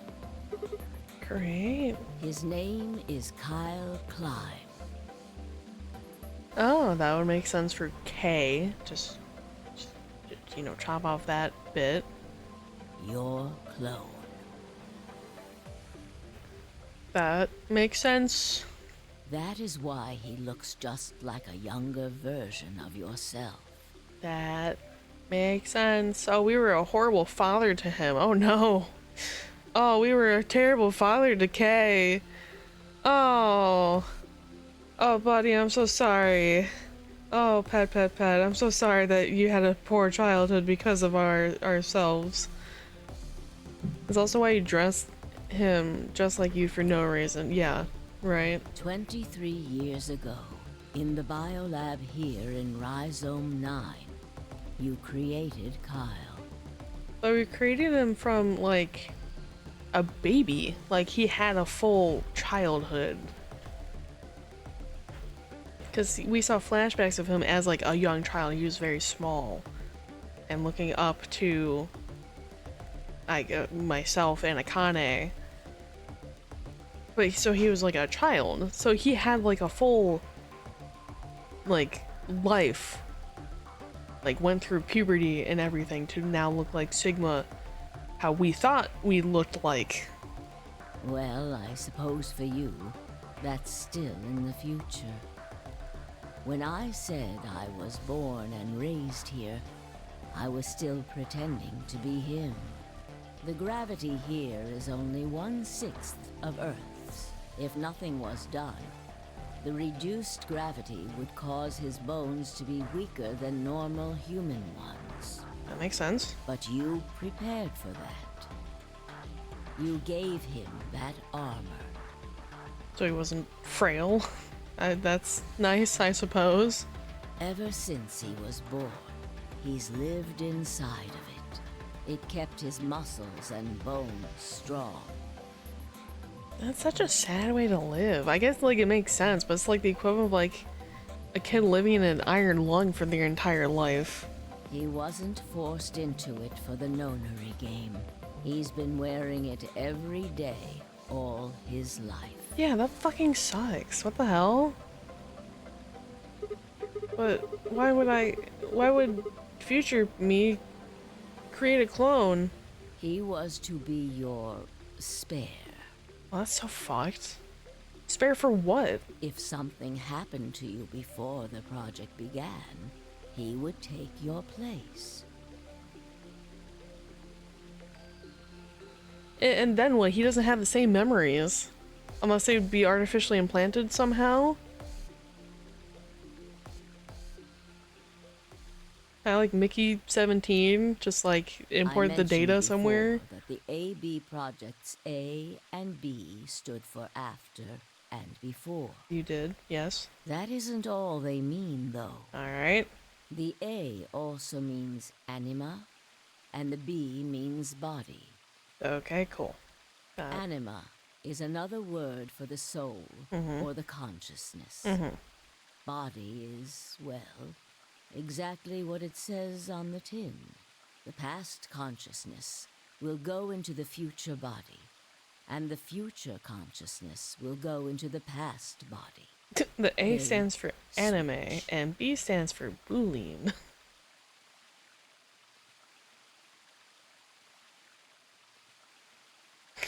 As in, we're booing while watching this anime. That was the chief goal of the project. I'm sorry, hold on. Anima is another word for soul, the consciousness. Body is, well, exactly what it is. The past consciousness will go into the future body, and the future consciousness will go into the past body. They switch. Okay. Wait, so the future person goes into the past person. Sigma, do you remember the note you found in the garden? No, because that was so fucking long ago. You mean this, right? Yes. Yeah. Ah, of course, it was you who investigated the garden in this timeline.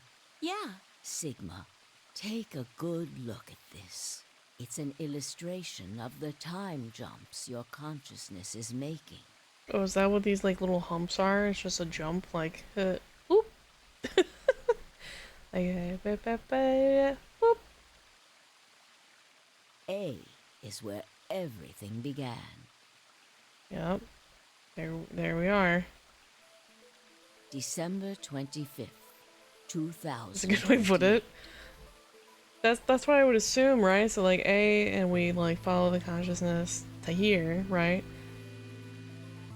But then at some point, right, like this goes here, and then whoop, and then here, and then we follow down, and then we're back.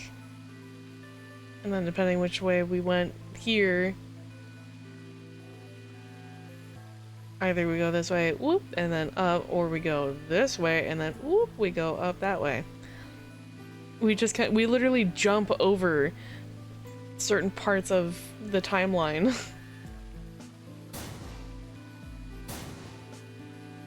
God, I don't want to see this for the 80th time. In your car and lost consciousness. Awesome. From there, you jumped to B. Cool. January 25th, 2074. Cool. You woke up in one of the AB rooms in Rhizome 9. You are in your own body, but it is 67 years old. Holy shit. Your consciousness has jumped 45 years into the future. I believe that may explain why you didn't notice the reduced lunar gravity. Also, what the fuck happened to your eye? Why do we have a thing, a monocle? The body you woke up in was much older. Normally, you would have noticed that your muscles were much weaker. In this case, however, the lower gravity balanced that out. Yeah, okay, what, how, why do we have a fucking robo eye? Moving on, if you continue along this line, what happens next? You reach C, which is January 27th, 2074. Okay, so we've been in here for like 2 days. That is today. So we've been in here for 45 years. And then of waking up in the facility and to leaving the facility has been 2 days. Granted, it feels not that long because everything is slower, faster. Whoa. Wait, what do you mean? Are you saying it's been 2 days since we woke up? 36 hours to be exact. Alright, day and a half. Have you already forgotten? You were all infected with Radical 6. The virus slowed your brain down, so yes, 36 hours of real time have passed. How many hours of Ramazone 6 time or Radical 6 time have passed? But to you, it only seemed like 14 hours and 40 minutes. Okay, that's not even... Realistically, that's not that bad. You're in there for a day. Less than. Now comes the important part. You loop back around and go that way. After this, your consciousness will return to the past.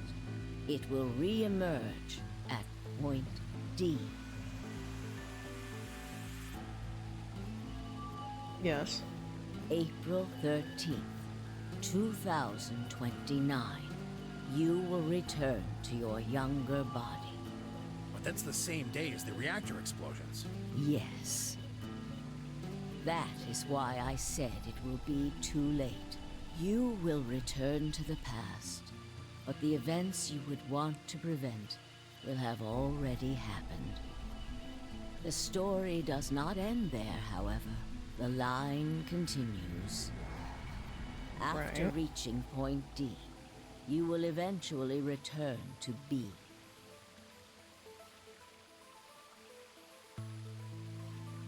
What? Oh. Oh, yeah. But this time, you won't be jumping through time, or at least not at a rate faster than normal. Your consciousness will spend 45 years inhabiting the same body, until you reach point B. Do you remember when B is, Sigma? January 25, 2074. According to what you just told us, it's 36 hours ago. Correct. That was when the consciousness of the 22-year-old Sigma jumped into the body of 67-year-old Sigma. So where did the older version of you go when you took his body? Oh no! Oh no! Old man Sigma's in younger Sigma's body. Oh no! He's gonna be an old pervert in a 22-year-old's body. Point A. Whee! December 25, 2028, the day this all started. Yes. Oh, is that how we start Zero Time Dilemma? His consciousness will go back in time 45 years. For a period of time, he will inhabit your younger body. While your younger consciousness is elsewhere, he will be you in the past. But once that body reaches point D, my 22-year-old consciousness become point... What? My 22-year consciousness will come back from point C. That's correct. When that happens, the older version of you will be ejected from your younger body and return to your body at C. So it's rotating? Rotating. I suppose you could put it that way. But look at this illustration closely. What if you take all these lines and untangle them? You get one single line. It may look complicated, but in truth, it's a single straight path, with one exception. This line here at point E, right? Exactly. Point E is December 31st, 2028, the day of the total eclipse. The day Radical 6 got out of the test facility. Yes. By now, you've likely figured it out on your own. The purpose of the AB project was to get the consciousness of the 67-year-old Sigma from point B to point A. If we can do that, we can change what happened 45 years ago. So the old version of me will keep Radical 6 from getting out by jumping into my 22-year-old body on New Year's Eve 2028. Yes. That is why this line could not be interrupted. In order for the 67-year-old version of you to reach point B, we first have to go through point D. In order to get to point D, we must jump from point C. And for point C to happen, we had to recreate everything that happened in this facility.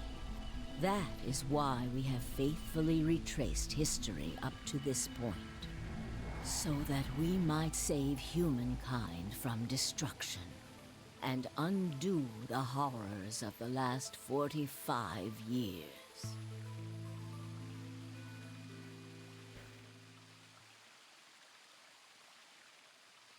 God, who wrote this? Tell me one thing. What is that? You said that point C is January 27th, 2074, which is today. There's going to be a jump, and I'll jump to April 13th, 2029. Yes, that's right. But look, I'm still old? When is the jump supposed to happen? Very soon. Soon? Yes. And what's going to trigger it? We need potential energy stored to send your consciousness into the fourth dimension. Fortunately, we now have plenty of that, thanks, ironically, to Radical 6. All that remains is to launch your consciousness, like a bullet from a slingshot. And how do you propose we do that? Didn't I tell you? A crisis. A moment balanced between life and death. That can jumpstart your brain. What do you mean? You haven't figured it out? We're gonna kill you and quarter you. I mean this. Yo's knife? No sooner were the words out of my mouth. Just gonna hold it to my throat. Why? I screamed and leapt towards them. Akane was already in motion, the knife diving towards Phi's chest. I was almost there.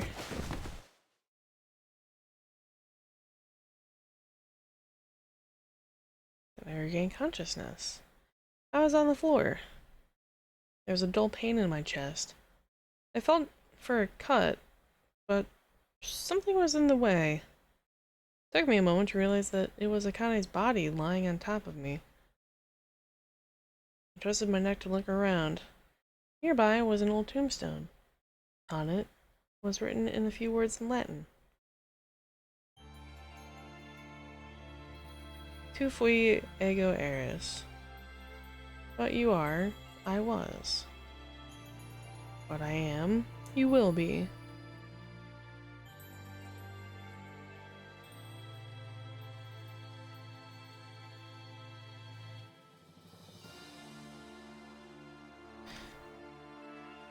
It's the end of the game. Roll credits. It's time to start Zero Time Dilemma. Hooray! Yeah, like I said before, I liked VLR. Jesus Christ, I forgot what we were playing. I liked VLR. But I like 999 more. I have some gripes. I have gripes with 999 as well. This is nothing new. My gripe is the, like... You had me until the very end. The story was compelling enough. One of the things was with this that they had to tone down the horror elements because 999 didn't sell too well. I don't care about that too much. There are still plenty of horror elements.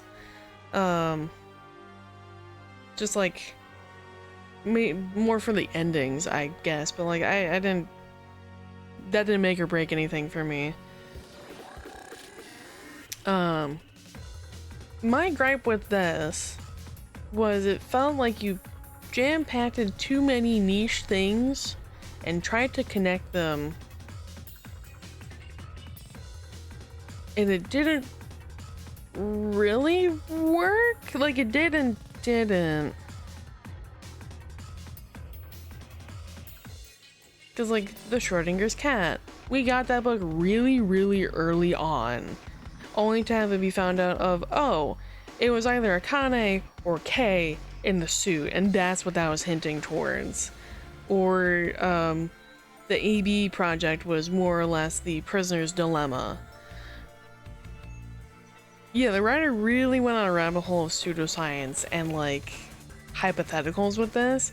The morphogenetic field is like, okay, that ties it together to the first one. Sure, whatever. The Radical 6 made sense to have like a push point, like a thing to really drive the story forward also, but also was the explanation of we were on the moon. And that's why nothing felt weird except for the 3 separate instances that we witnessed that Fi jumps like Superman, but didn't question it. But everything else was fine. Everything else felt normal. Radical 6 was the answer to that, because we were all infected, so it slowed our brain down, and it subsequently matched up to how the moon operates. Alright. Sure. Why not? Also the concept of this is the most deadly disease because everyone would off themselves that had Radical 6. So that added that little bit of horror element of trying to like, oh, panic, we gotta find them in case they do something. So that felt like, okay.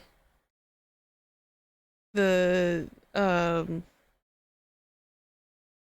know, just like the bunch of pseudoscience things that just kind of got thrown together, and some of them connected, and some of them were really, really, really niche, and were only for one specific part of the story. Like, the girl in the Chinese room was, I guess, a reference to Luna. The Schrodinger's cat was a reference of either Tsukane or Kay in the suit.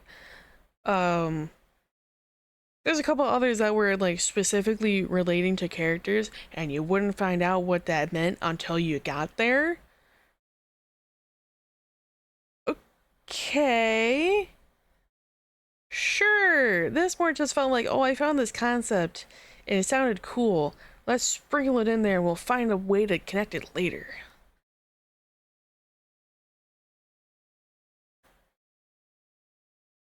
Alright. Granted, 999 also had this flaw of like, oh, we have the sister ship to the Titanic. The Olympic. But there was a duplicate. Always worry about it later. It's never a now issue, true. 999 had this too where like, oh, like Ice 9 and like that being explained of how we had all ice or Alice or the Olympia, but we had a duplicate that wasn't the real one and was the test facility for making the morphogenetic fields, and the espers, I guess is now what they're called, in Nevada. So we were never in any real danger, technically, but okay, sure. And like some other like weird niche things of like, oh hey, did you know this thing? No, but I do now. Oh, that's cool. It relates to this one other thing way later that you're gonna forget about because it was in the first half of the story and now you're at like the near end and it's now pertinent. Like, oh, okay.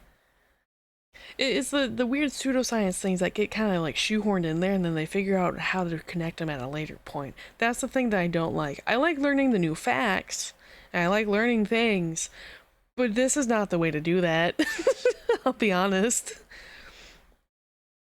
That being said, I did like the game. I hate Dio. Dio can go fuck right off. So that means he was written well. When you really hate a villain character, that means they were written really well. So I'll give him props to that. I don't like how they did Clover. I've mentioned this a few times. I don't like that they bimbified her. I liked her more in 999. She felt more like a human being versus apparently the like high school version of herself. Like it felt like she peaked in high school and didn't move on, but she definitely did. Like she's capable and she's smart, but like I don't know, the way she was written was kind of like not there. Alice was okay. She felt kind of like how Lotus did in 999, where she's like sexy hot older woman character, but she's really really smart. So she just kind of felt like a repeat of Lotus, which isn't bad. We deserve smart women. We deserve women in STEM. We need more of those. I don't like Akane. Never did, never will. I don't like her as her younger self. I don't like her as her older self. That's nothing new. Tenmyoji, that one was okay. I liked having the repeat of Junpei, but we weren't him. Kane can fuck off, true. I liked having Junpei. I liked having him as a repeating character, but not knowing it was him immediately.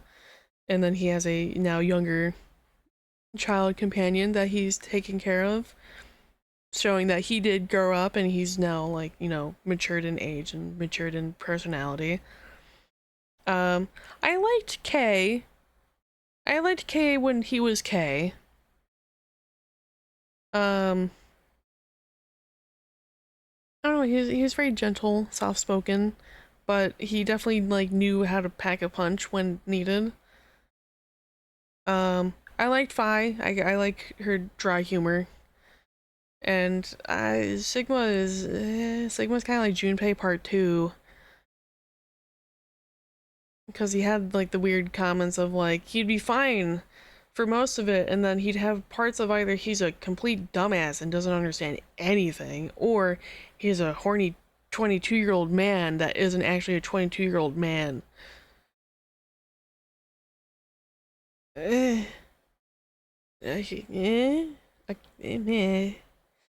know? It added really nothing besides that he was the main character, so you couldn't really do much about it, but sure. Quirk was okay. He was further driving force because Radical 6. So we got Phi's end, as we saw there. We got Phi. No. And then we have this, which I would assume is our true ending. So let's get that out the way. What? April 13, 2029. So we have now jumped. Oh, it sounds like the outside of my house.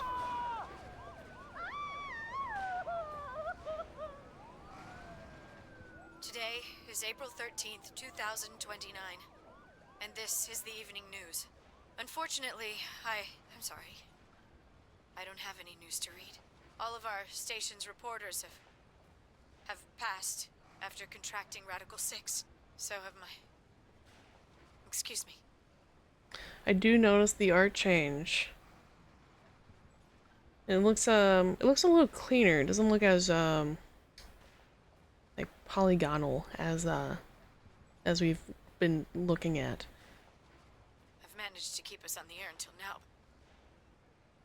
But I'm out of tricks. It's time for me to sign off. This concludes our broadcast day. I pray that someday our world can be cleansed of this horrible plague. Goodbye. Wow, live on television? That's crazy. For a moment, I just stared at the TV. The roar of the static seemed to fill the entire room until, with a click, it disappeared too. Had the power gone out? I heard footsteps behind me and turned around. Hey! How's it going? You.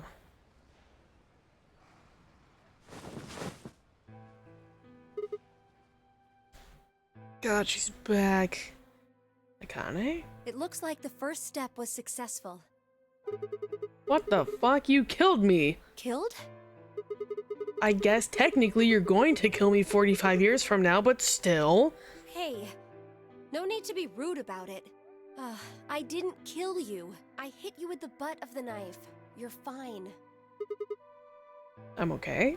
Yes, you and Phi needed to experience a state of crisis. That was the only way. This is all her fault somehow. Honestly, every time. Me and Phi? Yes, I only told you about you, but we also needed Phi to jump.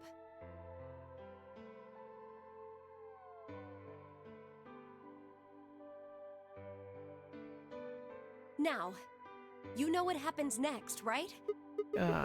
We go to the moon? Correct. We will be leaving tomorrow, April 14th, 2029. We've nearly finished preparing your shuttle. Only a few last-minute checks and additions. You'll be traveling to Rhizome 9, along with 3 treatment pods.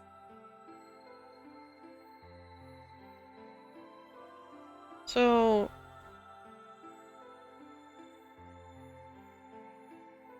Alice and Clover were 2 of the pods. Demi usually showed up with Quark. Kay grew up in Rhizome 9.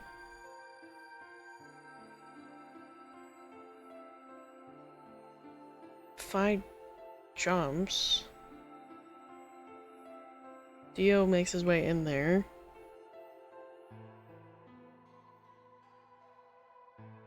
Luna is a golem. What's the 3rd pod for? Alice and Clover, right? Yes. What about the 3rd one? Who's in there? Phi. What? Oh, okay, I guess she had to jump from somewhere, so I guess that makes sense. We put her into cold sleep 2 days ago. She appeared at our headquarters and volunteered to be frozen. Alright. That wasn't the Phi who jumped from point C, though. Ah. Then which Phi is it?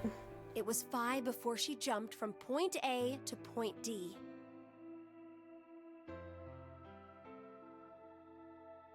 Okay. In other words, she was following the same path you are, and she still is. Then that means that after you froze her, the point C version of her jumped back into her body? Yes, the point C version of Phi is sleeping in that pod. She'll stay there for the next 45 years. Oh, okay, that makes sense. Sleeping in ice. Then when she gets to point B, her consciousness will jump to point A, right? Correct. Huh, so that's why she didn't look old. So why don't you just stick me in one of those pods? We can't do that. Why not? You haven't figured it out? No, we've already established Sigma's kind of dumb. You have to spend the next 45 years working on the AB project. After arriving at Rhizome 9, you must master genetic engineering and artificial intelligence programming, among other disciplines. What if I don't want to do that?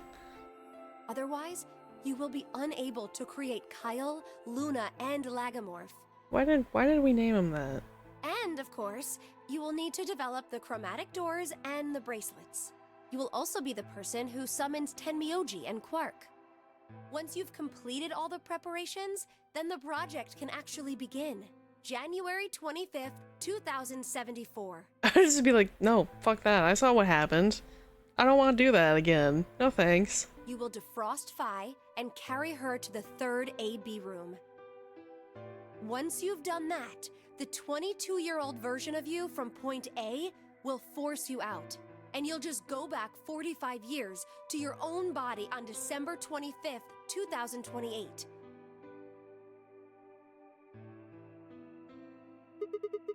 And then I change history.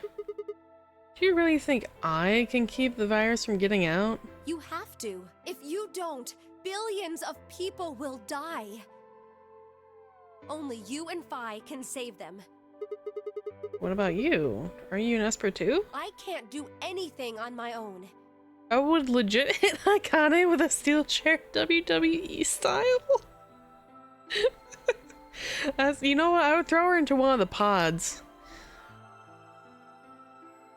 If this is going to work, I'll need your help.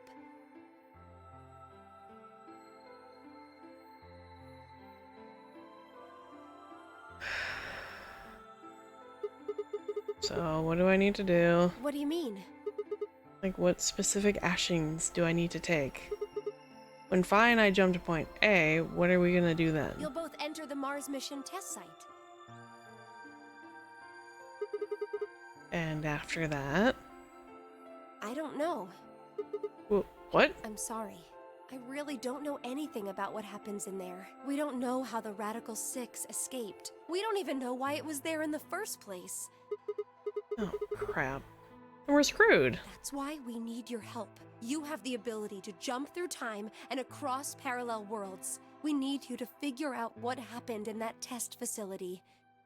Things will be difficult, and I'm sure you will find yourself in a great deal of danger. But I believe the two of you can overcome any obstacle. Wait. How do you know it's so The dangerous? 67-year-old version of you told me what happened. He wasn't able to stop the virus. So I suppose you could say you told me after you failed. What did I say? That the test facility is full of traps. There was one point.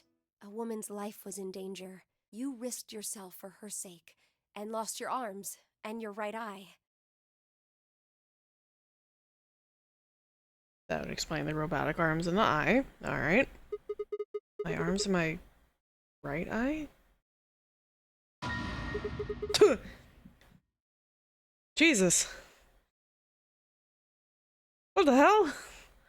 Suddenly a low rumble shook the building. Oh, that's all that was going on. What was that? Go have a look. Can't see anything, it's just white outside. I moved slowly to the window and peered outside. On the horizon, I could see a massive mushroom cloud climbing slowly towards the sky. Would we really be able to change the course of history? No.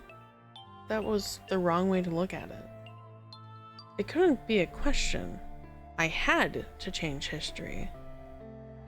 We could save the world. I'm going to change history. I stared at the darkening skies above us and steeled myself. I would succeed.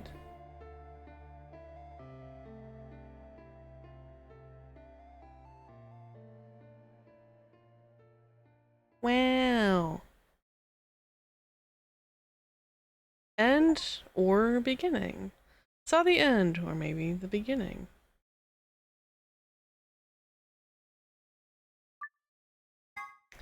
It only took me 43 hours. Maybe even the middle. Took me 43 hours to...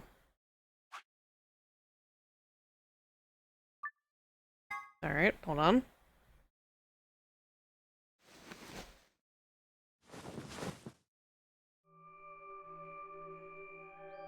There's more, question mark.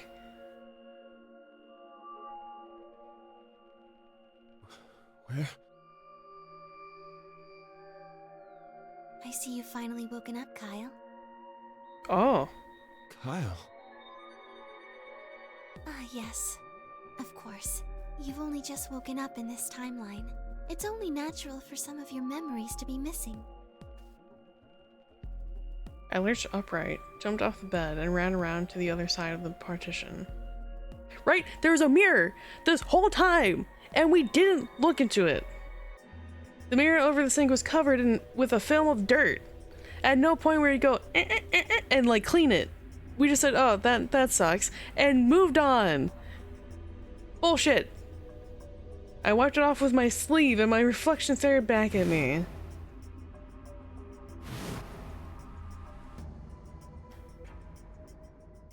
Hate it here. There is no mistake. The reflection belonged to... Kyle Climb. Yeah, at no part did he touch his face and go, damn, I have a robot eye. Right? Like, at no point did he ever, like, wipe his brow and accidentally, like, bump the thing sticking out of his face. Never. Not once. So, I'm Dr. Climb? Zero Senior's clone? What? How do you know that? Shouldn't you still be suffering from amnesia? An excellent question. One I didn't quite know the answer to myself. I knew who Kyle Climb was. In another history, he had been called K and had worn a suit of armor. Yes, he's just like a little guy. He hadn't just worn the armor in that history, though. Apparently he'd worn it all his life. Kyle had been born and raised in this lunar installation, which seemed to be called Rhizome 9. Later in his life, Akane had appeared as a mother figure, and he had consequently grown very attached to her. I knew everything about him, but even though I knew it, I didn't feel it. Was I really Kyle Climb? Every time I looked in the mirror, I saw his face. A spitting image of Sigma Climb in his younger days. I looked down. There was Dio, still handcuffed. I turned back around to Luna. What day is today? January 27th, 2074. Today is the last day of the AB project. Akane has explained everything in the garden. And she drew a knife and attacked Phi. How long have I been asleep? About 5 hours in real time. For them, it would have seemed like a little more than 2 hours. So they still haven't been treated for their Radical 6? No, they've all been given the antiviral. It just takes a while to have an effect. I see. So the consciousness of the younger Sigma has gone back into the past. It should have happened right after Akane attacked Phi, right? Yes. Why am I here? The doctor carried you back here. You were in the pod in the garden. So the person you call the doctor is Sigma Klein, as inhabited by his age-appropriate consciousness. Yes, but how do you know that? Dio seems to have remained unconscious. Yes, I've been administering Soparil whenever he gets restless. Being a forever slave, but not dead, just unconscious. What about the others? They've all gone off to different areas. Tenmyoji and Quark, for instance. Oh, right. Mr. Klein. So the sleepyhead's finally up, huh? What are you two doing here? You don't know where we are? This is the upper floor of the pressure exchange chamber. The real one. Mm-hmm. We were just about to get dressed and head out. You plan to return then? To Earth, I mean. Yeah. Sigma told us where we could find the shuttle that brought us here. Well, guess he's not really the Sigma I knew anymore. He's Dr. Klein now, or Zero Senior, depending on how you look at it. Why? What do you mean, why? Well, I'm just curious why you would choose to return to a devastated planet when you could stay here. How's staying here gonna help? You aren't gonna say something idiotic about how we should wait here until Sigma changes the past, are you? You can't wait for something that's already happened. Grammar doesn't work that way. Hell, nature doesn't work that way. Fair. You following me? We've already lived through history. Sigma failed to keep the virus from getting out. About 45 years ago, Radical 6 created a pandemic, and the antimatter reactors blew up. That all happened. Whatever Sigma does in the past, history's not gonna change. Alright guys, 2026, a year? Less than a year in the future? We all have to go to like a bomb shelter in like mid-April. Assuming that we don't get Radical 6. Alright, deal? Shake hands? Good? Alright. In fact, it's because of what he did or didn't do in the past that we've got this past and present. I'm not a cult leader. Let me give you an example. Imagine a group of 100 motorcycles driving down an endless freeway. Eventually, they hit a junction. The road splits in two. One freeway continues off northwest, and the other stretches out to the northeast. So one guy, we'll call him S, pipes up. "Let's go northwest," he says. So they take the northwestern road. But about a mile past the intersection, something horrible happens. A semi driving the other way veers into their lane and plows through the bikers. Damn. 90 of them die. The surviving 10 are wounded, but survive. They don't stop, though. They keep riding down that highway, and eventually, they'd gone 10,000 miles. Then suddenly, something happens that they couldn't have predicted. S, who had survived, suddenly has his consciousness thrown back in time. He ends up back in his own body just before they reach the junction. He remembers everything. So what does S do? What anybody would do. Let's go northeast. That means all 100 of the bikers survive to reach their destination, happy and healthy. And they all live happily ever after. Yippee! This was a nice little fairy tale. Thanks, Junpei. That's what you're thinking, right? It's a great outcome for the 100 bikers that went northeast. But what about the 10 that went northwest and survived the accident? Huh? Wouldn't it be 9 people? I mean, S's mind went back in time, right? Right. Okay, 9 people then. What happens to the reality they were living? Does it just disappear when S changes the past? It's not as if it was only bad things that happened during that 10,000-mile trip. Maybe one of them fell in love with a woman working at a gas station they stopped at and had a child. Looks like Quark. Maybe one of them picked up a homeless kid who joined them on their adventure. Looks like Quark. That 10,000-mile journey would be full of stories, friendships, farewells, romances. The loss of those 90 lives is horrible and unfortunate. But what would rewriting their history mean?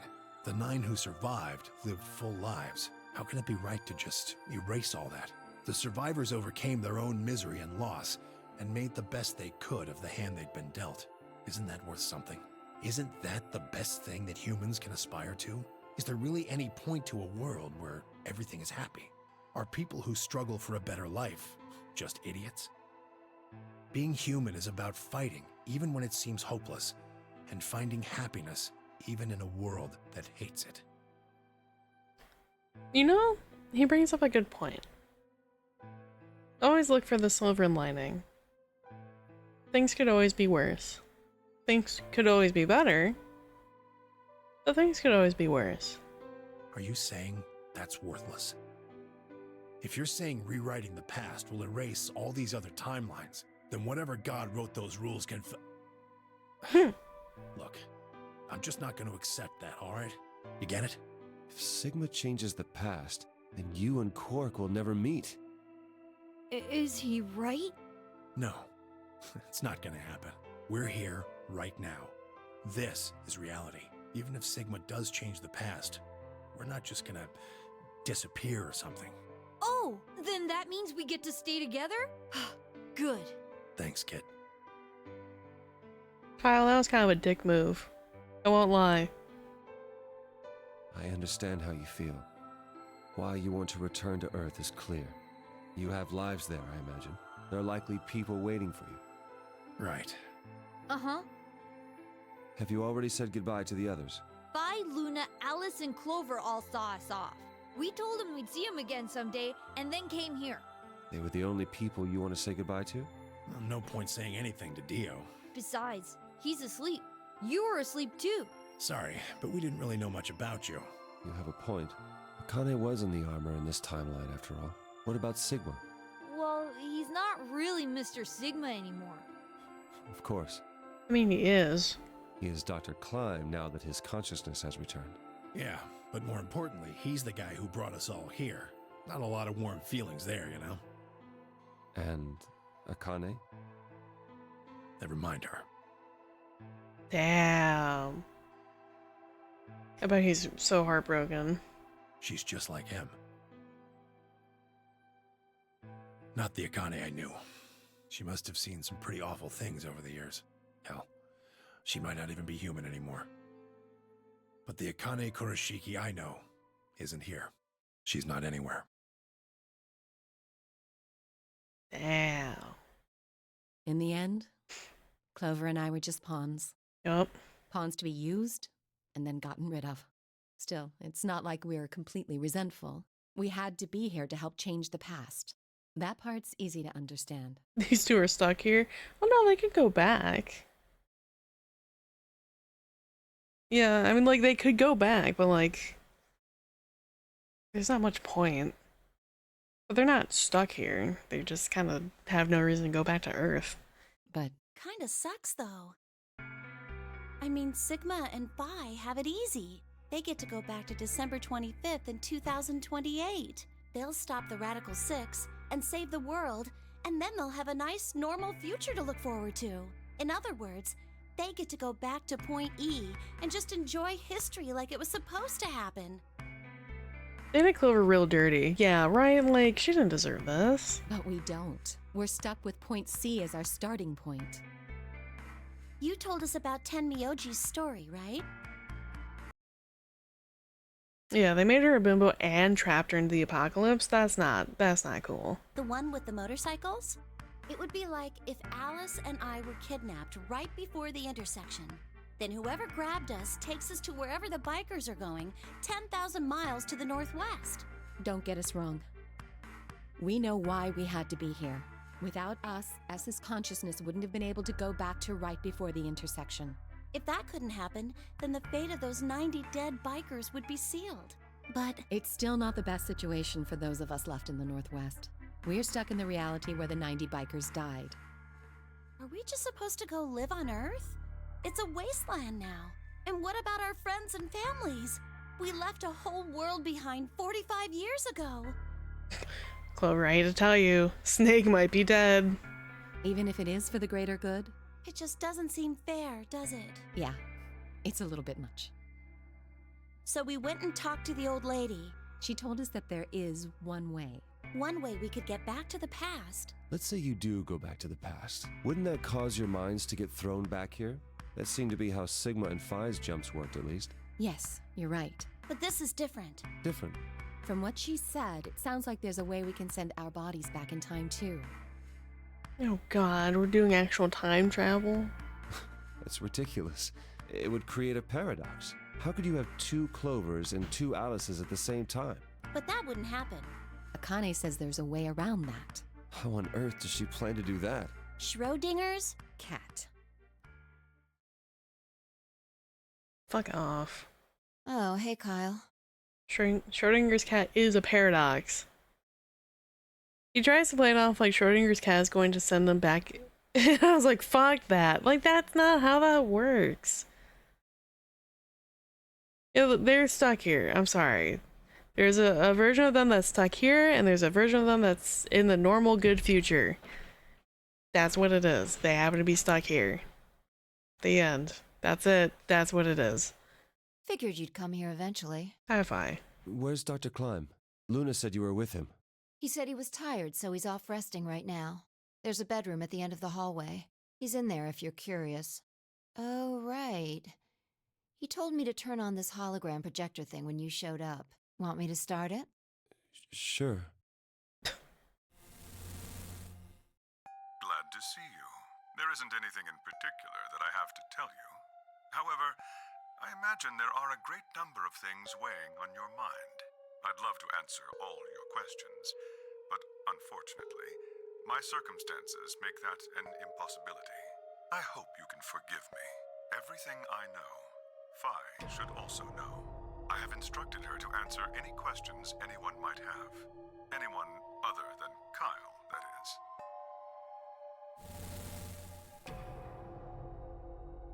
What does he mean, other than Kyle? Who knows?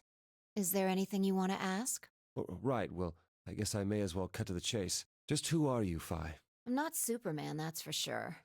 And I'm not Batman or Spider-Man or Aquaman or a Merman or a Wolfman. Oh, that's good. I was really concerned about those last three, actually. I'm not a Brahmin or Kamen or Ramen.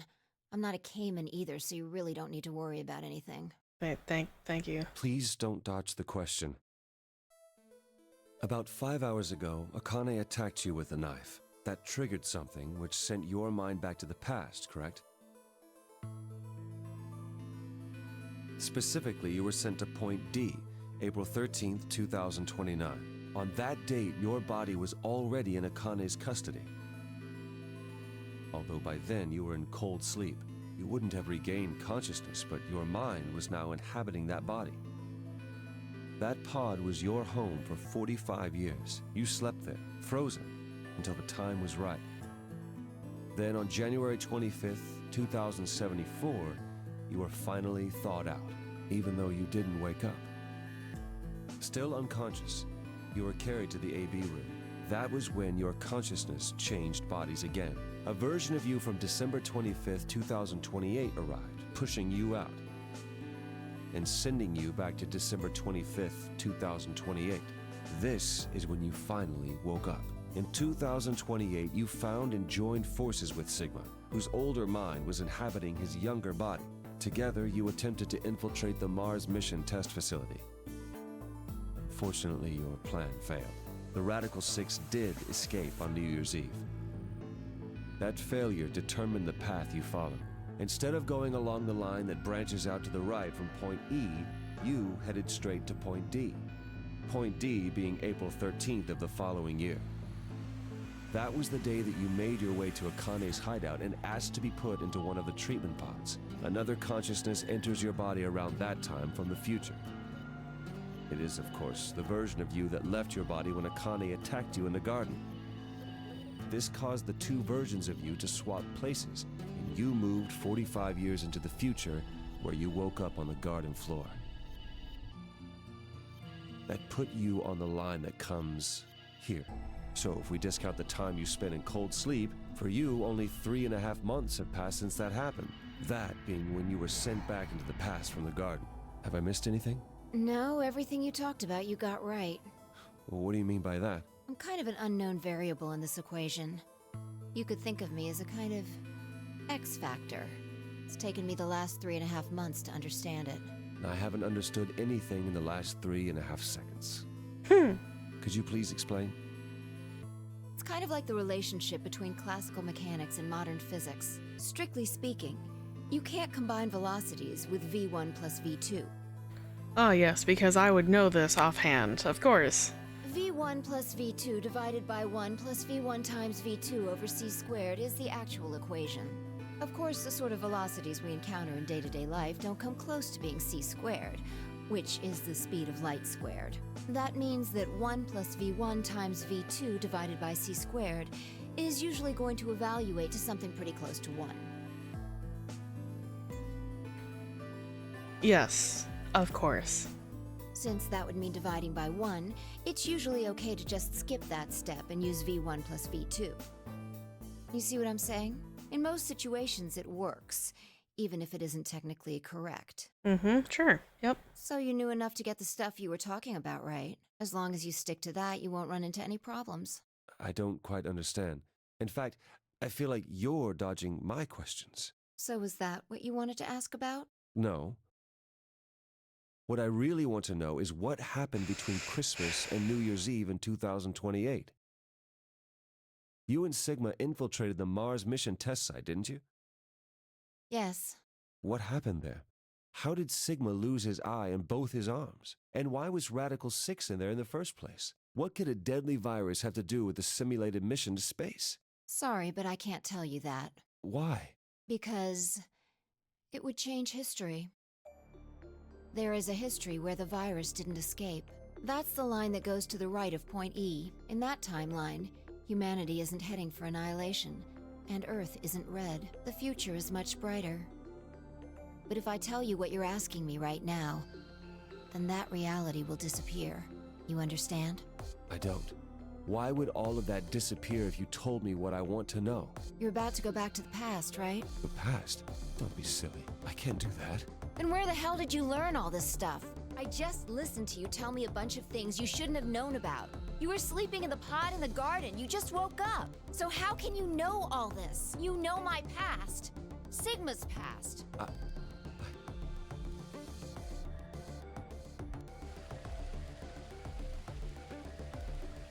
I shall give you your answer. You are not Kyle Climb. Cool. We're Sigma, but not. Your body is Kyle's, but your consciousness is not. Awesome. Think about it. Do you really believe you're Kyle? No. Or could you be someone else entirely? We're Sigma. Then, where is the real Kyle's consciousness? He was thrown out when you entered. Right now, in a manner of speaking, he has arrived at December 25th, 2028. His consciousness has gone into a body from that time. I doubt you know how much the doctor loves Kyle. He raised him on his own. Kyle is irreplaceable. Do you really think he would go back to the past and leave Kyle behind here? I know what I told the others, that Kyle was Dr. Climb's spare, but that was not his only purpose. Kyle's consciousness is integral to what we are trying to accomplish.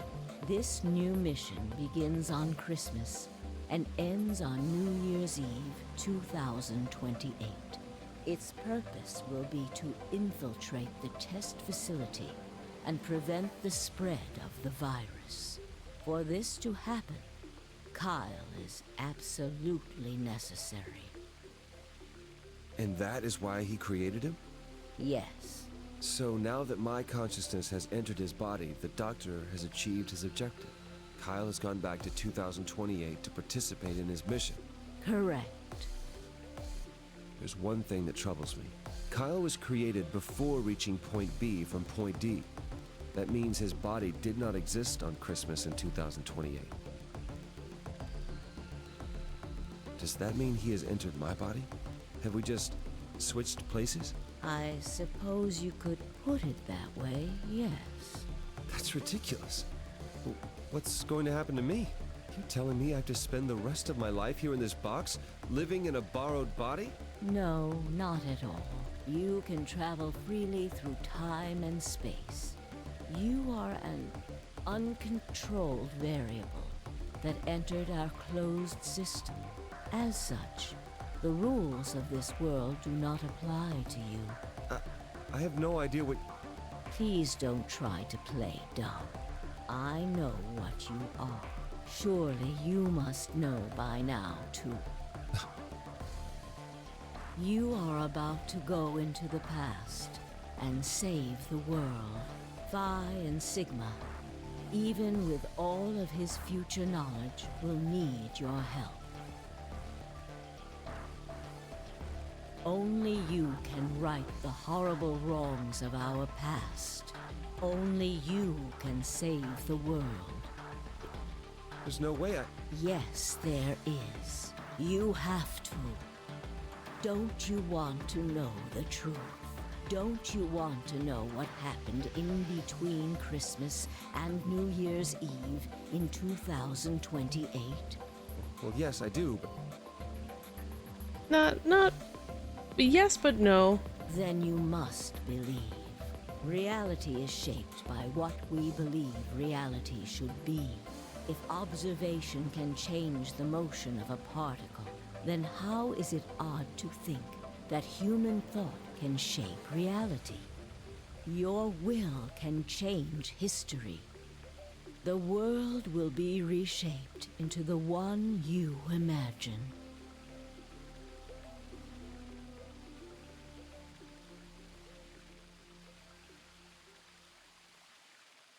Remember what I've told you. Only you can change history.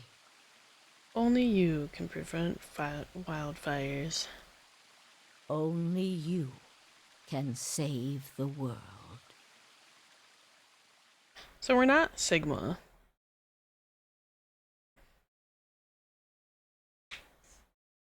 Alternative end. Gain all trophies. Caught a glimpse of another time.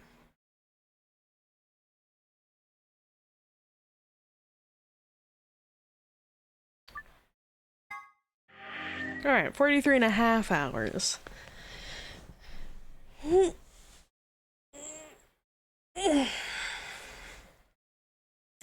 that gave us a little peek into ZDT. That was a bit of a marathon, even though the stream itself has only been a little under 3. Thank you, thank you, thank you. Still trying to figure out who that was, if that wasn't Kyle and it wasn't Sigma, of who jumped into Kyle's body.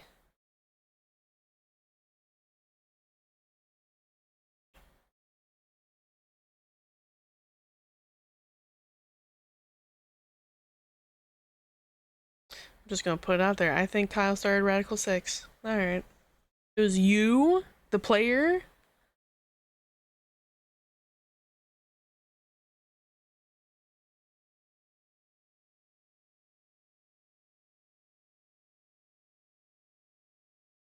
Took me a bit to figure it out too, but she's referring to you. You, the player. The player playing VLR.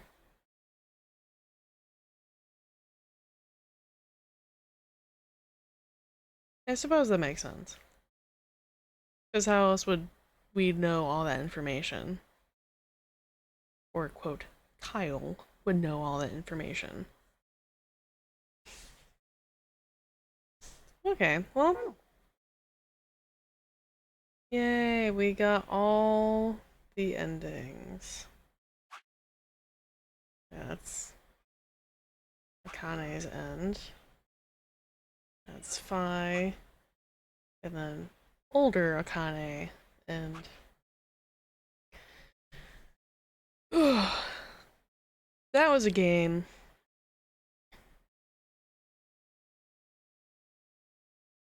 That was a game.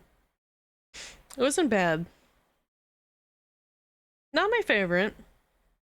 I like 999 more. I've already explained this thought process, but it wasn't bad. I definitely would still recommend it to people. But I wouldn't say that it was my favorite. That was in fact a game. Yes, it was.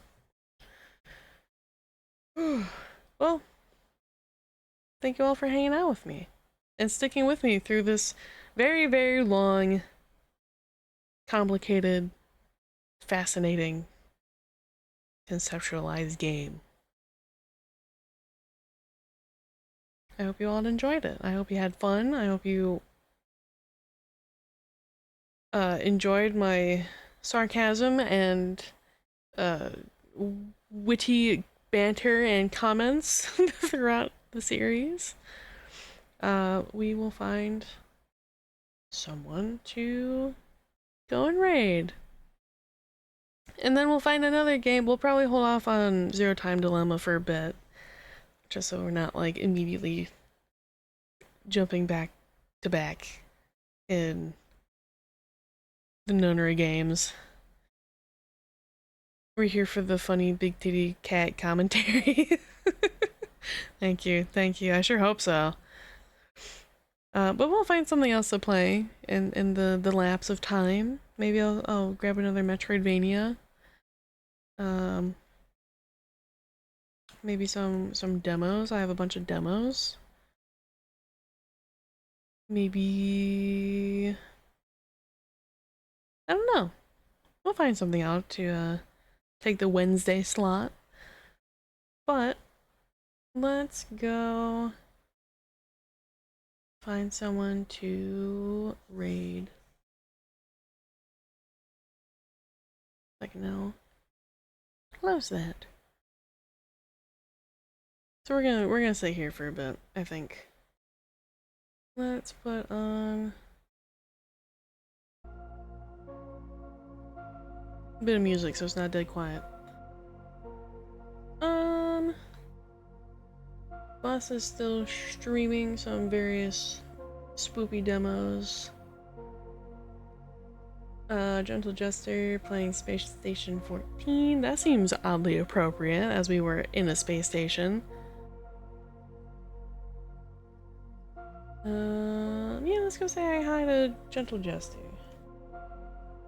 We haven't seen him in a while. Gentle Jester. And right, number 2. There we go. Go say hi to him. All of his proceeds from his streams always go to various charities and various conservations. So please go say hi. Please go give him some support. And I will be back on Sunday with more blueprints until we find that room 46. We'll be back with more blueprints. So I'll see you then. Have a good rest of your day. Stay safe. Stay hydrated. And don't get Radical 6, jump into the future, then jump back into the past, and then try to fix it later. Bye-bye!